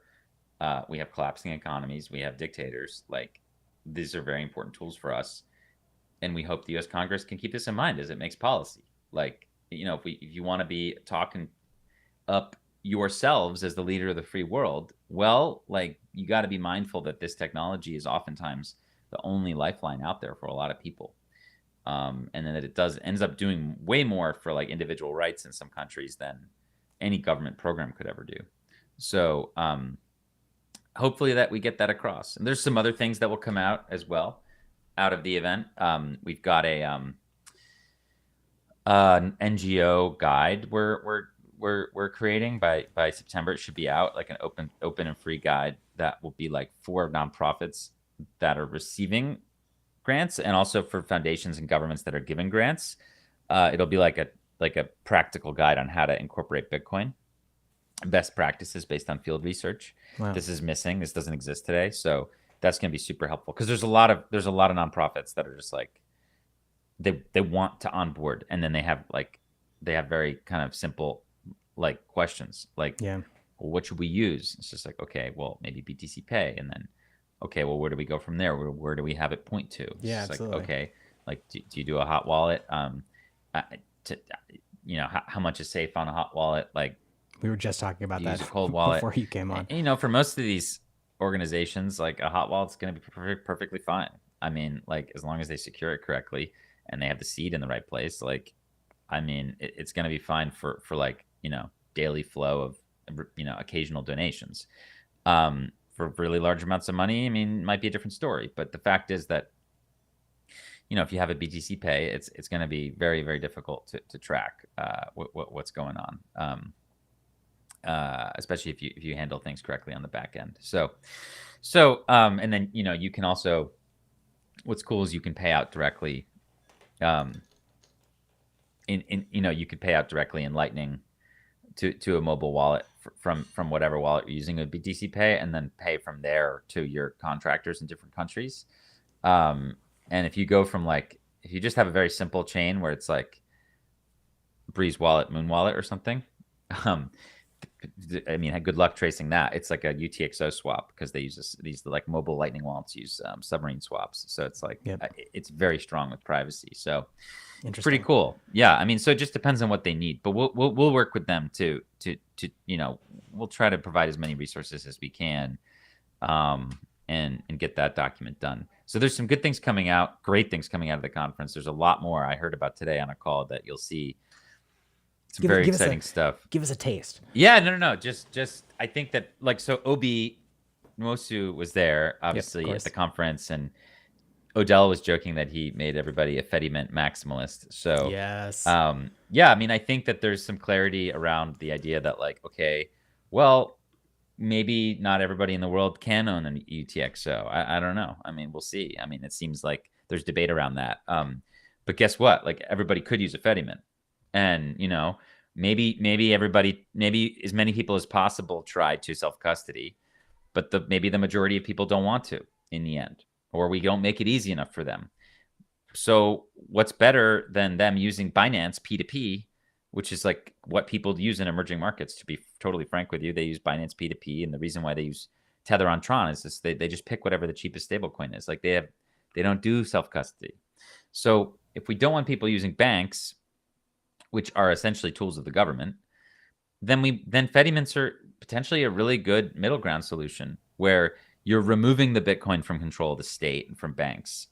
You're not giving people perfect self-custody, but you're giving people something that may give them a lot of utility while being a middle ground. And if we can onboard most of the world onto Fediments plus self-custodial wallets, I would say that would be a huge win.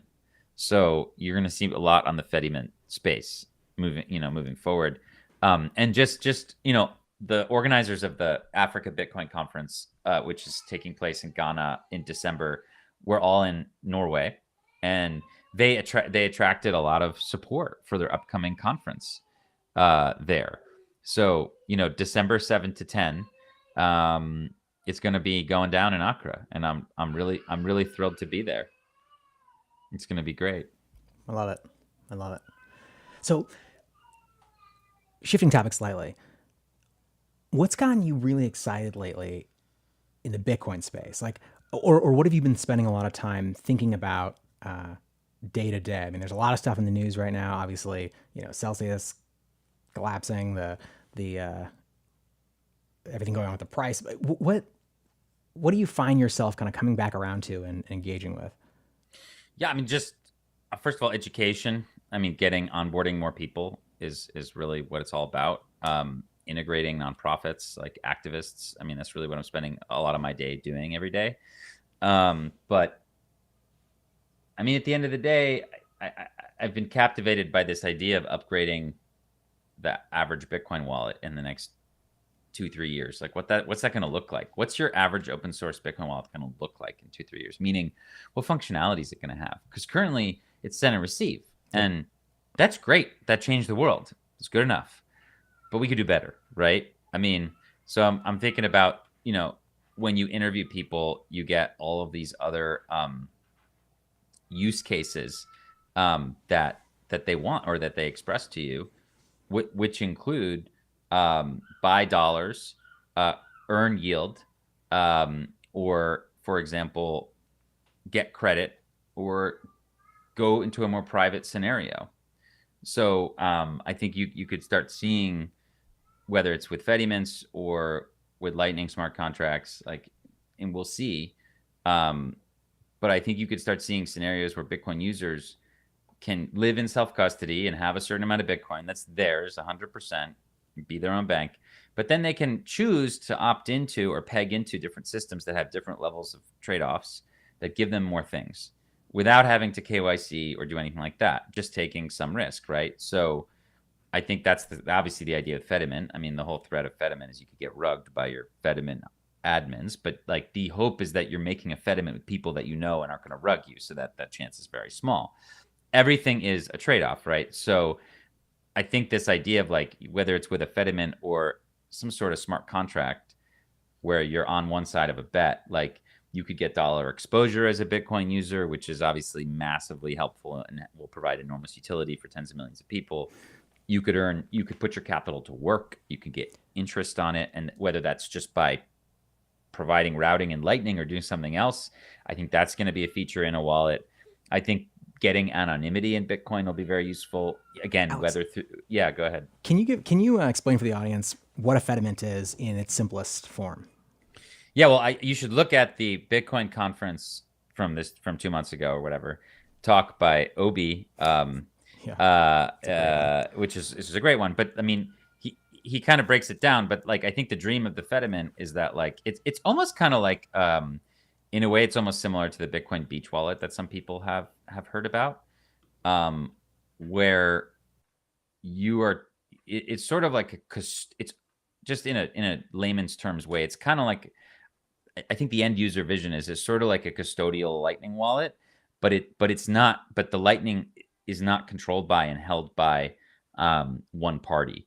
It's actually a multi-sig arrangement with a bunch of trusted people. So, for example, in El Zante, that would be like people like Roman and Mike Peterson and people who are like part of the community who are like probably not going to go rug everybody, right? So Obi has this vision for let's say a village in Nigeria where there'd be like a bunch of trusted elders or whatever, or people that are community leaders.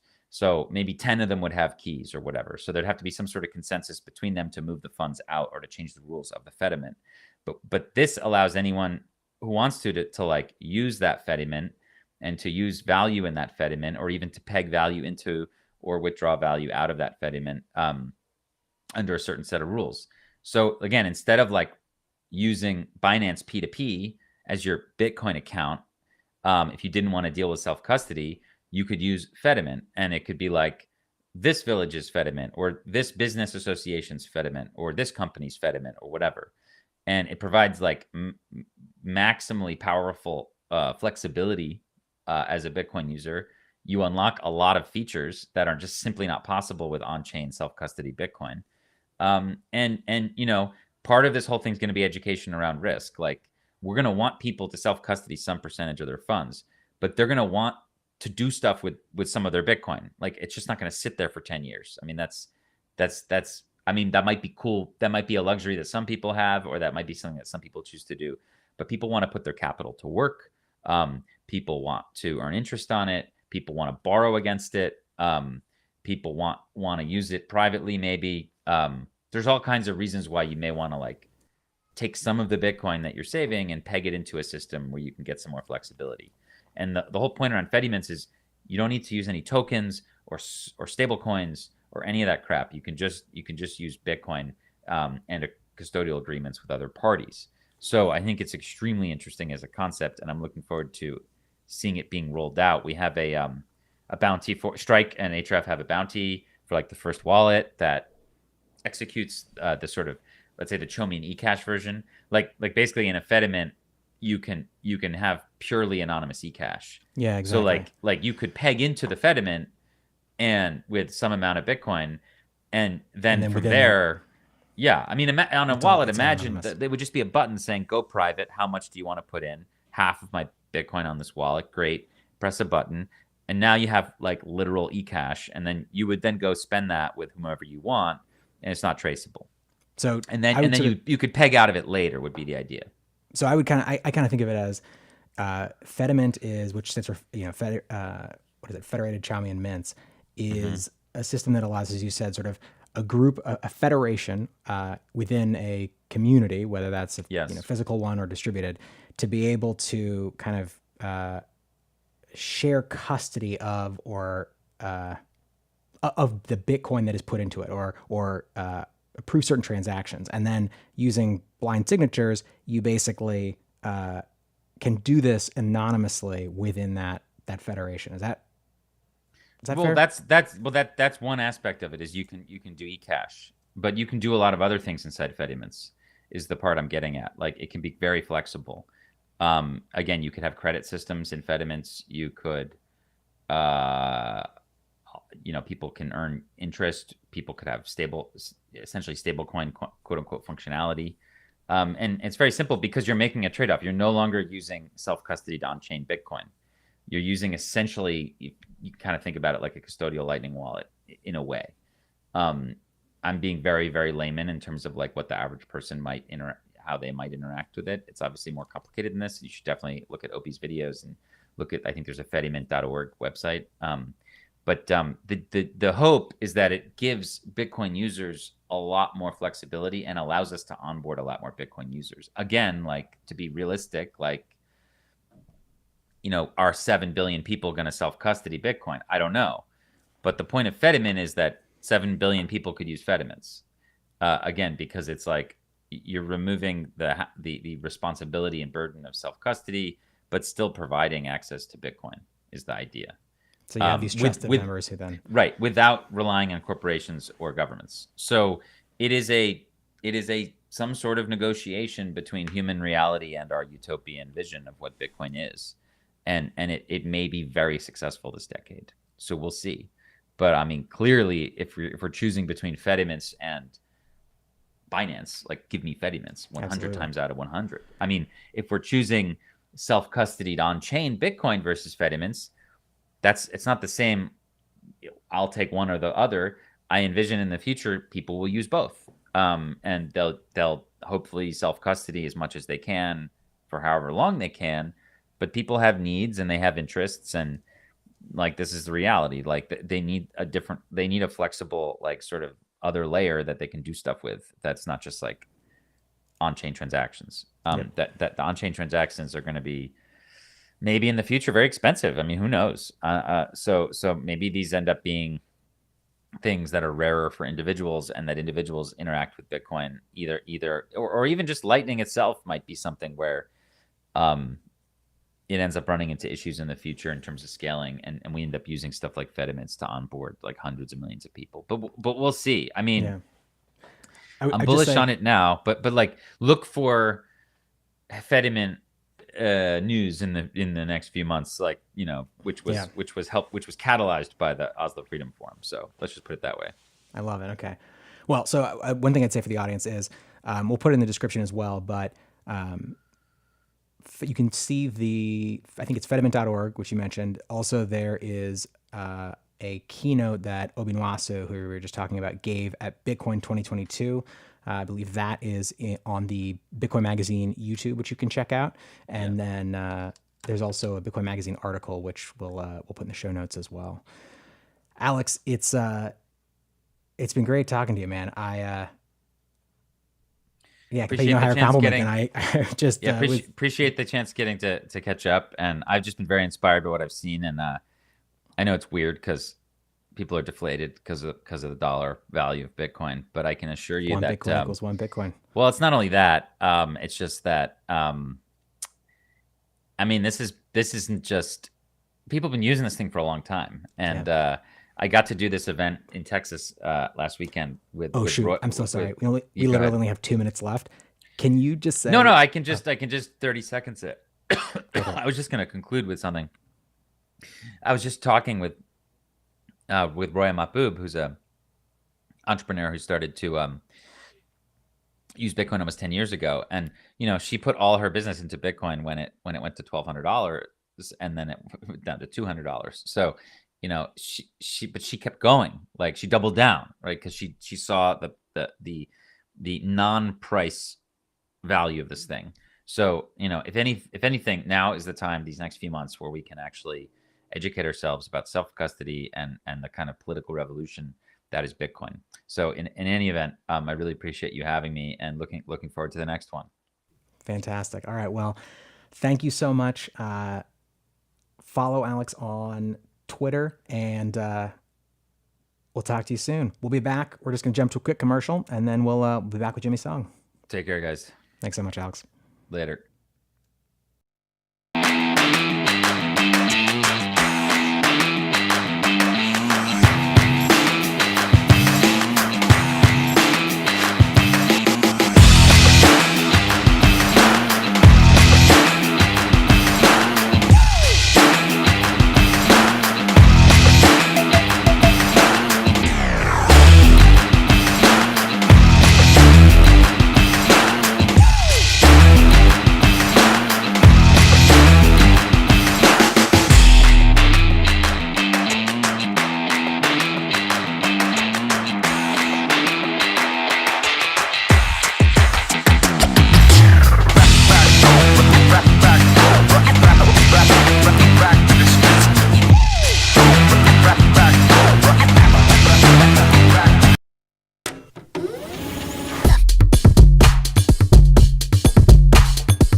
We are back. We're going to be diving in with Jimmy Song. Let's do it. Chris, can you pull Jimmy up? Perfect. How is it going today? It's going great. I don't know if I can change my green screen, but I apologize for the boring background. I usually have something better. I love it. I love it. If you do want to, by the way, for the audience, we have switched to this new system, Restream. Higher quality video, higher quality audio, but thank you for bearing with us as we figure out the technical glitches. If you want to, Jimmy, you can go to settings, it's the little gear icon on your right, and then go to virtual backgrounds, and you can mess around with it.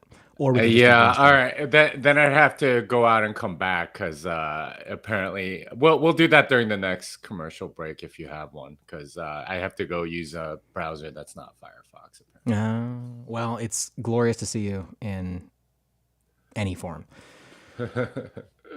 Let's dive into it. I'm sorry that that our other host Q is not able to join us. He was suffering from a massive migraine and literally was like passing out on camera. He like sat down, so he's recovering. He's doing all right. But I'm excited to go through your article with you today. You want to give us the highlights? Take us through it. Well, we're talking about my latest one, right? Not the previous. I can't remember if we talked about the last one or we talked about the marriage one last time, right? We did indeed. We're talking about startups and the bullshit that they encourage, come from, and are part of, made of. Yeah, so I wrote an article on startups and how they are part of that Cantillon hierarchy, as I like to call it. They are largely subsidizing a lot of goods and services, and how it's become sort of like this this game of attracting money, right? Of attracting investment money. It's not really about profit anymore, and you could tell because most startups don't even think about profit. It's not anywhere near close, and instead they lose money until they can sort of be dumped on retail. This was the path for Uber. Certainly was the case for WeWork until they more or less gone belly up and stuff like that. But there's this alternate path to getting rich, which isn't about fulfilling some need for society, so fulfilling some good or service that the market wants, but rather it's all about attracting investor money, almost to the point where they can, set up some regulatory moats or get some sort of monopoly through buying a lot of companies and so on. This seems to be the way that a lot of these startups sort of roll, and it's been that way for a while. And I'm just sort of calling it out in this article. Okay, so take us through go into more depth. Tell me about, we've talked about in recent conversations, sort of my experience with the startup ecosystem. And, that's where I was in the early part of 2010s, 2000s, however you want to say it. And I'm curious sort of what your experience there has been and yeah, what you've gone through in that world. Yeah, I mean, I started in startups, way back when I was just out of college. The first one was started by a high school friend of mine, and it was in Boston. And I learned then a lot of different things about startups. First, like VCs have this outsized importance in the startup world, and anyone in startups knows this. If you can't attract VC money, you're pretty much dead because that cash infusion, that ability to scale quickly through their money is an important part of that startup growth system, and it's what I would call part of the fiat company life cycle. You're dependent on external money from the beginning. It's relatively rare these days to see a startup funded purely by the founders and like the founders keeping all of their equity. And those that do tend to do fantastically well because they own all of the equity. But most startups take external money, take VC money, and they have this outside importance. And I discovered that fairly early because the first startup I was at, we courted a lot of VCs and talked to a lot of them. We did manage to get some top tier VCs to fund our company, and that was considered like a big moment in our company, even though we hadn't really done anything yet. We weren't really solving problems for people necessarily. It was sort of like this VC hype cycle that got started as a result. I've done other startups since then, and it's almost always the same thing. You get this ability to scale through the infusion of VC money. And that's what gets you to win, not necessarily the idea or the quality or anything else. It's really about whoever backs you. The more you're backed, the better you're going to do, and that's the main sort of like thing that you learn in startups. And when you think about it, it really means that the additional money makes that difference, and that additional money isn't coming from somebody's savings. It's really ultimately coming from money printing. And a lot of what's happened over the last 24 years is that companies essentially are able to sort of ride off of that money rather than, sell to the market. So the way I put it in the article is it's easier to sell to cantillionaires who want to get rid of their money than customers who are fickle and want something different all the time and demand essentially like a really good product or service that makes their lives easier and more convenient in some way. And that's been my experience in the startup space, where too many things that that don't make any sense continue getting funded because it's really about attracting more investment and not about fulfilling customer desires. Yeah, absolutely. I mean, I can relate to that profoundly, having, as we talked about several times, being in the coding bootcamp startup space. And we had this crazy idea that we wanted to be a company that actually provided the best possible product to anyone and was profitable from day one. And holy shit, was that a mistake, because the actual answer is, as you said, it's like, no, you maximize revenue, and you need to show the hockey stick, the hockey stick moving up and to the right. And we basically were like, well, it doesn't matter. We're self-funded. As you said, it's very, very uncommon. And, we're going to do it. We're going to go it our own way. And eventually what happened, to the crushing disappointment of all of us, was that VCs just took the shittier competitors and just blasted marketing dollars into them. Now, it for a while that actually helped us, because people would then go, see these ads, and then they would be like, what's the best one? And then they'd find us. But it ended up just being, we ended up getting outcompeted just by marketing dollars alone. And it was a real eye opener for me, and it was extremely disillusioning. I felt like I was getting blackpilled in real time, just learning how the existing fiat-based startup ecosystem is fundamentally not about, given the current incentives, not about producing actual products of value. As you said, it's about just playing the game and creating an environment where VCs feel like they can, maximize their money, get a 3 to 5x, 10x, return on investment, and then go somewhere else. Yeah, and it used to be that they had to invest in companies that actually made a profit. No. But profit can. But the thing about money printing is that it obviates the need for profit, which is a very kind of strange thing to think about. But I mean, for a very long time, Amazon didn't make a profit at all, right? And they've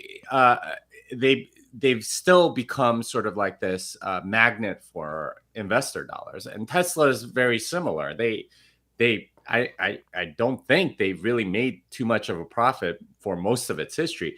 The reason why VCs have sort of turned from this model of, okay, what's your free cash flow, and we can take that into account and figure out a good valuation, to, all right, what's they come up with some other BS metric, and then they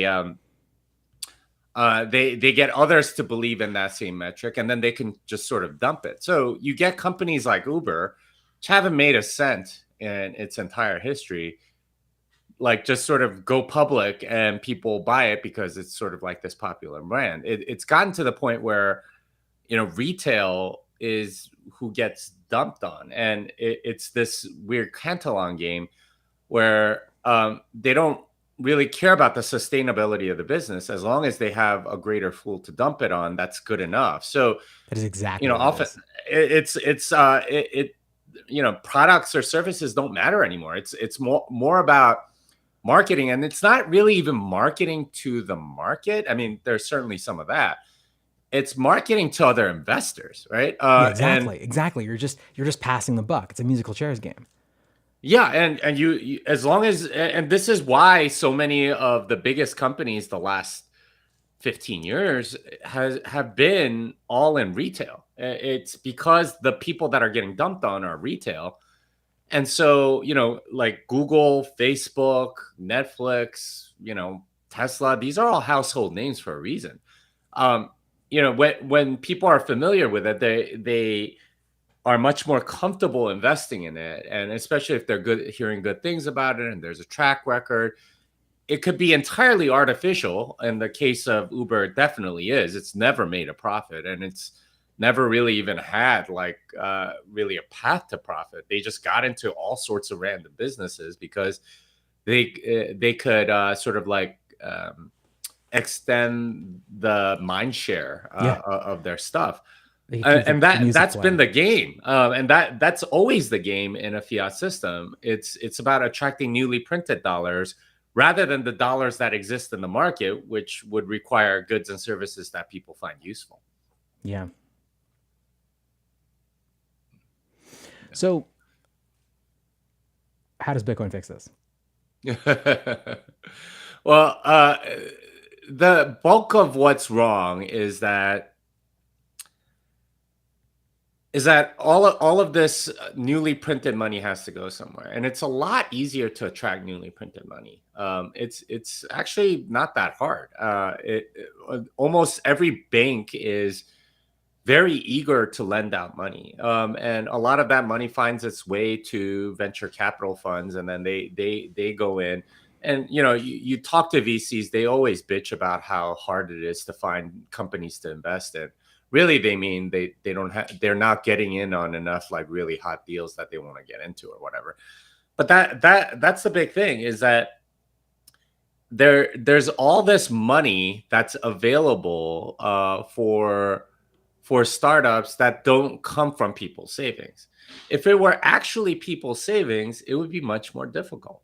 And like getting people to part with it, because first of all, if you have sound money, it's prices of everything keep going down, so there's an incentive to save. And instead of putting it into something speculative, you wait for the right opportunity, and only really the best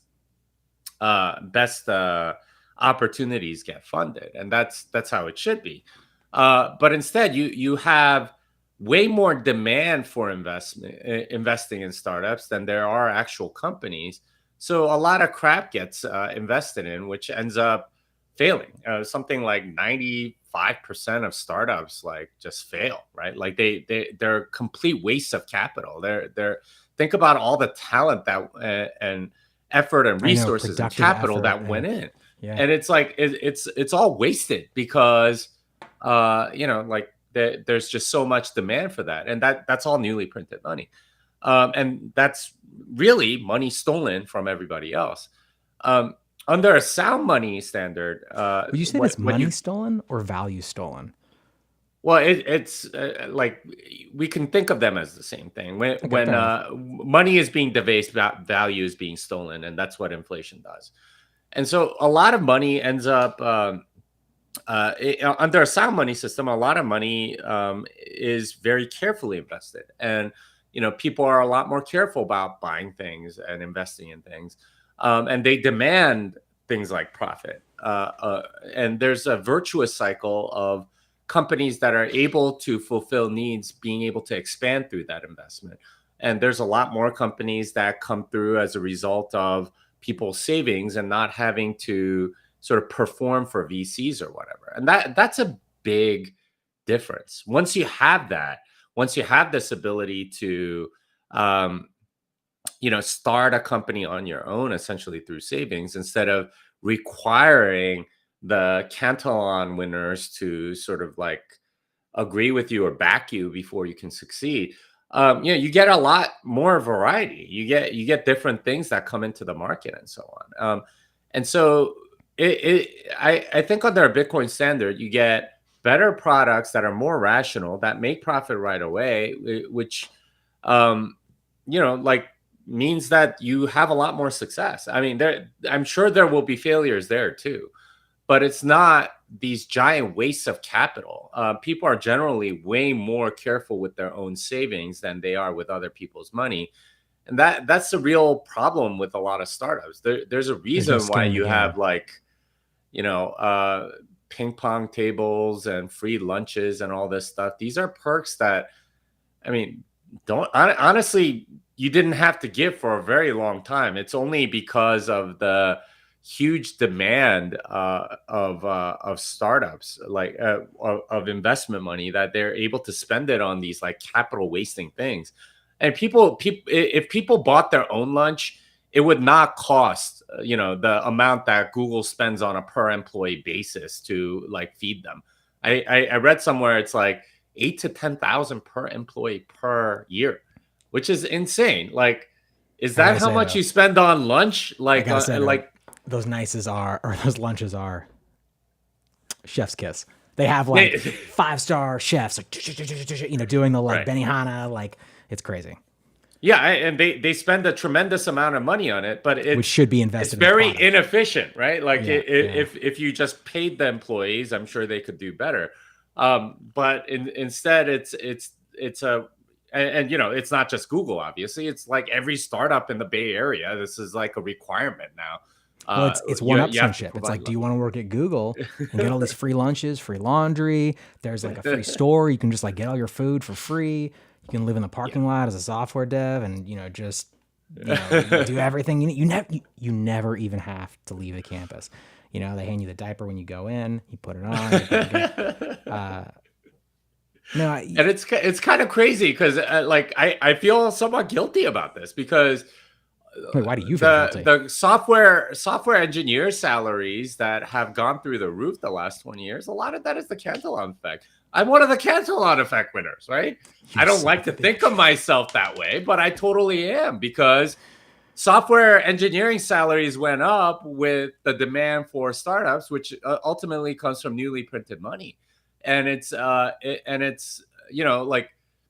I personally think there are way more important, or like in a free market, there are other skills that would be much more in demand that benefit people way more. Instead, I spent a lot of time on, stuff that didn't actually matter or change anything. Like, it was a giant waste of capital for like a lot of the startups that I was a part of. Wait, go through some of those things. What are some of the things that you invested your time and energy in? That startups that failed. Essentially, if you went to a failing startup, you put in a lot of money, and you put in a lot of effort and work and time into that startup, and that was a waste of capital because it didn't do anything, right? It didn't benefit anybody. It was a failure. Well, but that's the distinction, right? It did in fact benefit the people, the VCs, the people that were investing in these companies, because they are not actually. Their goal is not to provide utility, to provide value, to improve whatever it is, whatever sector, whatever specific thing they're there to ostensibly do. That is not the actual goal of 90% of startups. I'm pulling that number out of my ass, but I don't know. Would you agree with that? Yeah, the goal of a startup is essentially an exit. Exactly. And that's and that exit can happen in any sort of ways, in all sorts of ways. Many of them just get bought by way larger companies that benefit almost directly from the Cantillon effect, and they leverage the monetary system to do a buyout of your company by issuing more shares, or using some loan facility to finance whatever buying that they're doing. But it's all newly printed money, and that's what all of them are aiming for. It's not really about profit. Most companies don't get bought because, you'll add to our profit margin by 10%. Almost all startups that get acquired are negative or something like that. Once in a while, you'll have like, well, that's a hot deal. I mean, you get in there, you get out. Yeah, exactly. Yeah, but that's what everyone wants. This is the Cantillon game. Is okay. Who can attract even more money, or the newly printed money? And it's very much easier to attract newly printed money than the money that's already out there, because the money that's already out there is more discerning and won't let go so easily of their stuff. But because newly printed money and the money that exists already are all sort of mingled together, they end up sort of like having the ethic and profligacy of the newly printed money, which is like extremely wasteful.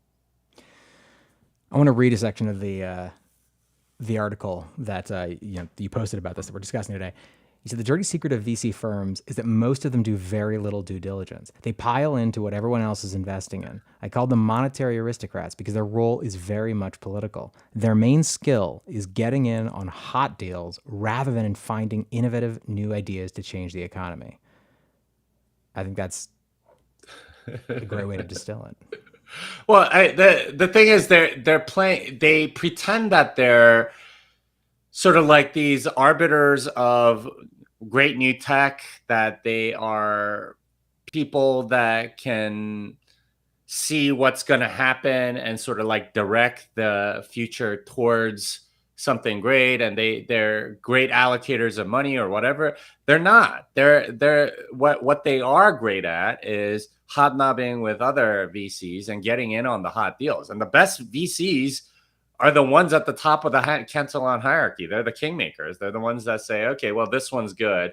the rest of you are going to follow me. And that's and that is there's how it works. like every VC like loves getting in on the deals that Kleiner Perkins gets in on, for example, or Andreessen Horowitz gets in on. They all want in on those. And that's the game that they're playing. It's this it's a mimetic game of, okay, these people want this, therefore I want it too. The actual due diligence of figuring out whether a company is actually useful or not, or provides a good or service or not, that's secondary to whether or not Andreessen Horowitz wants it or something like that. This is why they spend so much time in lunch meetings with their friends at other VC firms and new founders. And okay, is this person going to impress Mark Andreessen? Is this person gonna impress Paul Graham or whatever?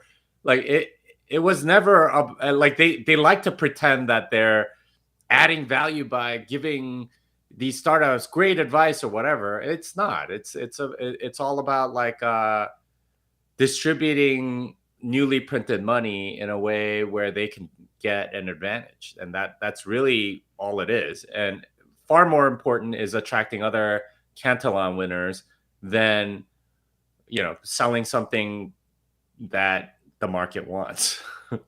Yeah. You said something interesting as well, which is, if this sounds familiar, it should. This is how altcoins operate. It's not a coincidence that they follow the startup formula so closely. Hype, hype, hype, and hope to become a store of value while giving lip service to some utility. In a sense, altcoins are a purer version of the game startups have been playing all along. Yeah. Once again, you nailed it. I think we were just talking about this, I think before you jumped on, about how there's a reason that Ethereum has been this persistent, it dies down when the markets do what they're doing right now, which is the 4-year cycle. And then it blooms back up like a weed as soon as Bitcoin starts increasing in fiat terms, because it's the kind of anus that all these shitcoins come out of. And it provides this very fertile ground for these types of, fiat startup games in the quote unquote cryptocurrency ecosystem.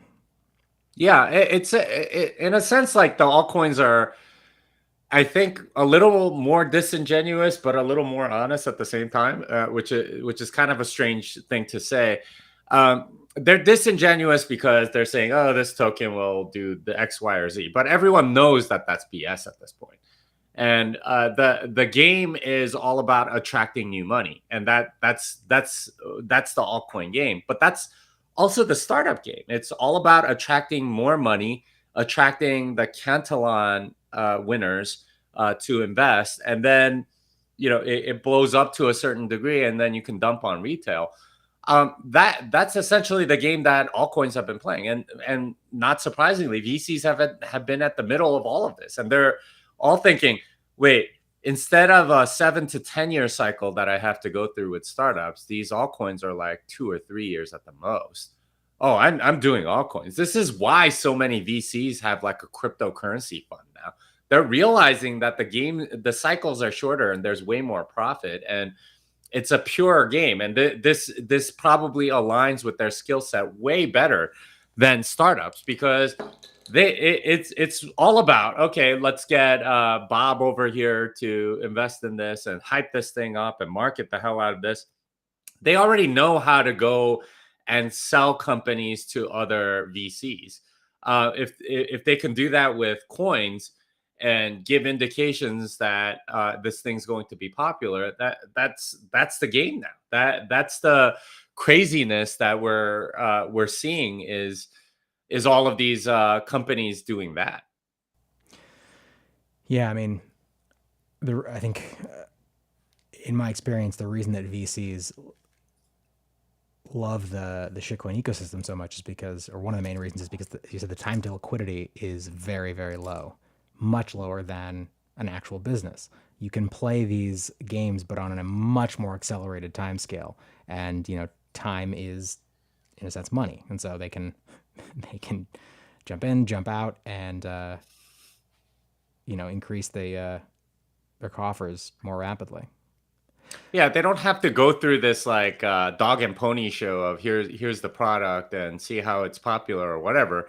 It's almost a direct thing because retail gets involved much earlier. So it's see how popular this is and look at all these tokens that are moving and all this other stuff. Of course, that means that there's a bigger reckoning, and there isn't quite as much bailout money as we're starting to see.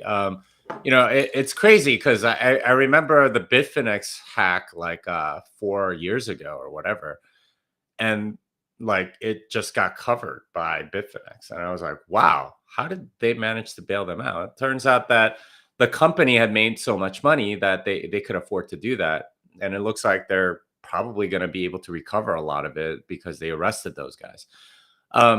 But with even more recently with like Poly Network hack and all this other stuff, I mean, like they'll just sort of cover the loss, and this is all sort of like Cantillon money printing coming in to bail things out. During quantitative tightening, that's not really going to happen. So we're seeing some liquidations. Looks like 3AC, Celsius, and obviously Luna's already bankrupt, but these things are going under. Wait, but and Jimmy, we're what gonna about see more of that. Luna 2.0? I thought that was going to fix everything. I think it's already down like 80% from like 2 weeks ago. I think it was like 90 or something. Yeah, it's crazy. It drops. They're trying to be like print their way out of the mess, and you kind of can't unless you get external money or somebody that believes in you. Or there aren't enough people that believe in it, and there's a lot of people losing faith in that stuff. I mean, I think, but as you said though, like, or you have huge Cantillon effect benefiters who are so incentivized to keep the party going that they come in from behind and they basically like backstop those things. They do everything that they can to keep the music playing while there are fewer and fewer chairs available for people to sit in. Which they call them the plunge protection teams in a lot of these places. Yep. But that depends on sort of like the loan facilities sort of being available to them. This is how newly printed money comes into existence, and they're already really leveraged. So it's kind of hard to get a loan when you're already pretty leveraged. So at the music stopping, and they don't have more money to keep the music going, and that's the reckoning that we seem to be seeing in the market right now, is that a lot of these altcoins, kind of like the death of a startup, there's it's like, okay, well, this thing isn't going to attract more investment, so let's get out with whatever we can at the moment. A lot of these altcoins sort of have a similar dynamic where the popular people, the kingmakers, kind of leave, and then it just sort of dies on the vine. And I suspect that that's going to be the case for a lot of these coins. We've already seen several cycles of this, so it's not a surprise to any of you that have been around a while. But that's what's going to happen. Liquidity is going to drop off, and stuff is going to be down 90, 95, 99%. That's just how it is. Yeah. So how does what's been going on with Celsius play out here? How does that relate to this conversation we're having right now? Yeah, they from what I understand, they leveraged quite a bit, right? They basically took in money and used that to leverage the hell out of everything. And they're getting caught with their pants down. I think it's Warren Buffett that said, when the tide goes out, you get to see who's swimming naked. They're swimming naked. They're buck naked. There's nothing covering them. And it looks like, they can't keep up this fiat game of appearances so that they can attract more Cantillon winners. And that's the problem, is that you can only keep this game going as long as the good times are here. Any sort of like crash will destroy you. And that's part of the game of wealth, is that rule number one, survive. Like if you don't survive, you go to zero, then you're done. But you survive, it's a lot better. And this is why we recommend Bitcoin over the long term always. Short term, maybe if you're a really good trader, it makes sense to go dabble in something. But really, like, for long term purposes, it's always been Bitcoin. And it's a lot steadier, and it's going to survive this stuff, because if Bitcoin doesn't survive, all this stuff dies. That's the thing that a lot of people already recognize, but they just want to play these leverage games, and people are so used to these leverage games that they think it's up only, and this is why, this is how the market shakes things out. It's a lot of people that are way too leveraged that need to die first. Interesting. Yeah, a lot of these startups have the same dynamic as these altcoins, where if you can't attract new investment dollars, you just sort of die. And this is always the game that a lot of startups are playing. And I remember how stressful it is when you're trying to raise money, and you have like a runway, and it's like, and what they tell you is raise before you need it, raise before you need it, raise before you need it.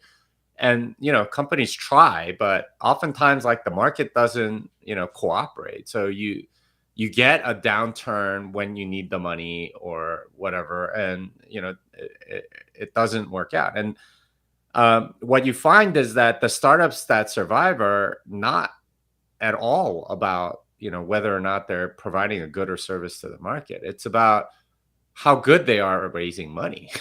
And the ones that, like, blockchain.info, right? A good example. They've been a startup for a while. How do they even make money, right? Like, do they make anything? Like, but they've been around for like 8 years.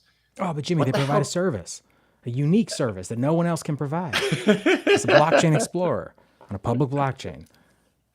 I mean, they've literally been around for 8 years. Like, what? How are they surviving? Well, Peter Smith, their CEO, is really good at raising money. And he raised money at the right time in 2013. He raised money at the right time in 2017. And they've been riding that's the thing. That's their secret sauce. Any other company, like, just how horribly they've been run, and you can sort of tell from their engineering that they really suck at it, because it took them like 4 years to do Segwit, right? Like, that's the degree of incompetence. Yet they continue and persist, largely because they're a money magnet. They're very good at raising money. And it's a different skill set. It's way more political than it is about satisfying the goods and services that the market wants. And all Cantillon effect games are like that, where if you can make the right impression, and it's more actually about, like, being able to pull investors into your reality distortion field or something like that, that gets you that money. And apparently Steve Jobs had that. So it's not like you have one skill or the other. It's possible to have both. But there's a lot of people that are very good at raising money, and they're the ones that are quote unquote successful. And it's not because they're able to provide anything to the market. It's because they can attract newly printed money. And this is the thing that I'm excited about with Bitcoin, is that these these leeches of newly printed money, these in effect, like, thieves of value from society, they go away, right? And most of these people that are able to raise lots of money, they tend to be psychopaths for a reason. It's because they're very good at manipulating people, um, and giving them less power, and making it way more merit based, based on the free market principles of, providing goods and services people want. Like that's way better for a civilization. That builds up civilization instead of, slowly bleeding it away, one startup at a time.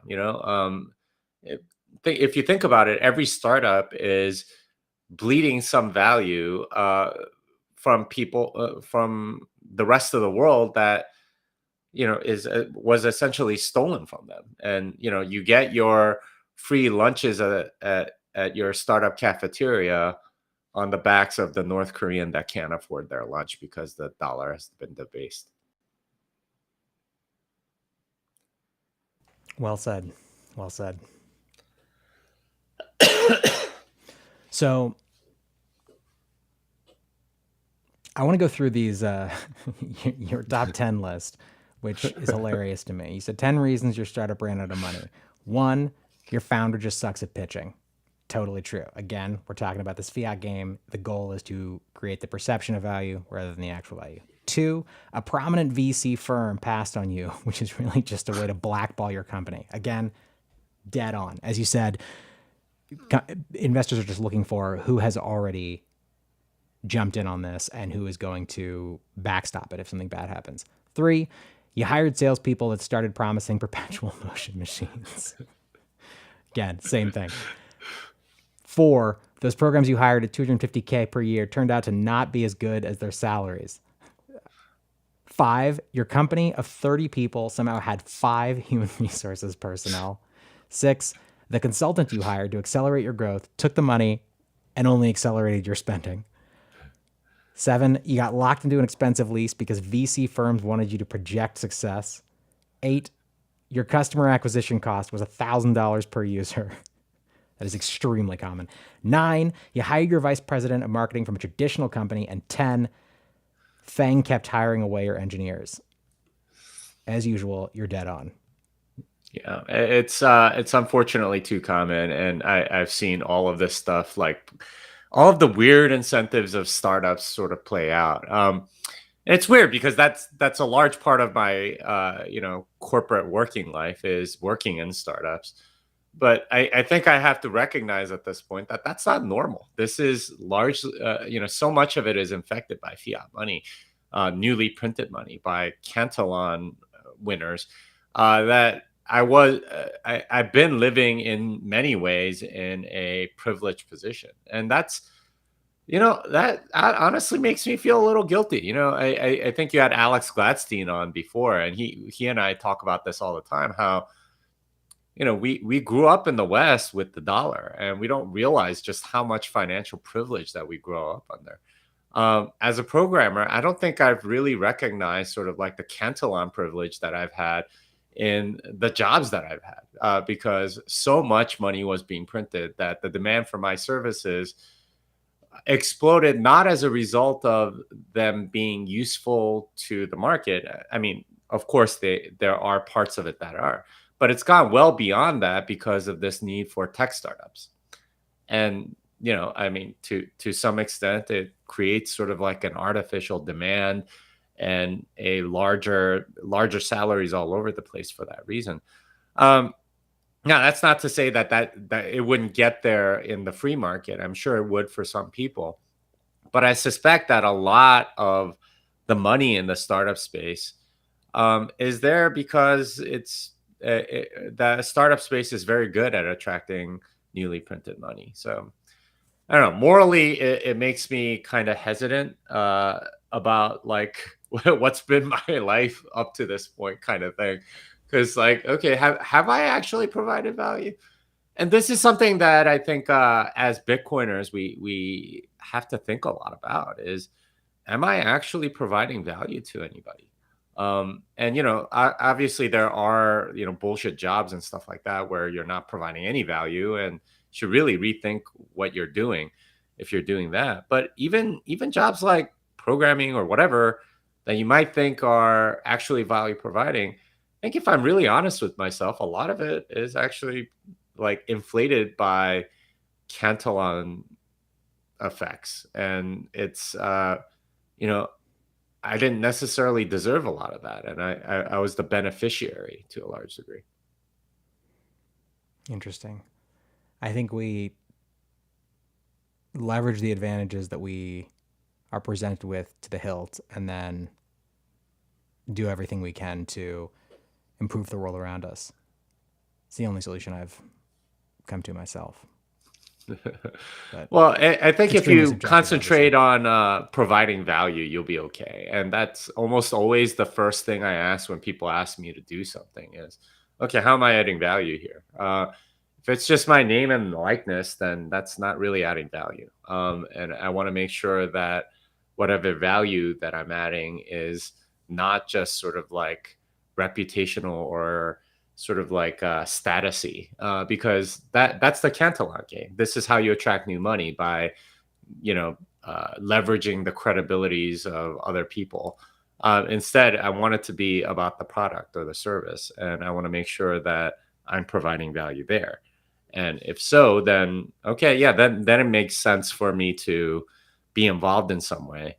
But if not, if it's just for my name or likeness or my Twitter following or something like that, then really what you're asking is, can you help us market, and how can you help us become more popular? Not because it's actually useful to these people, but because you're endorsing it.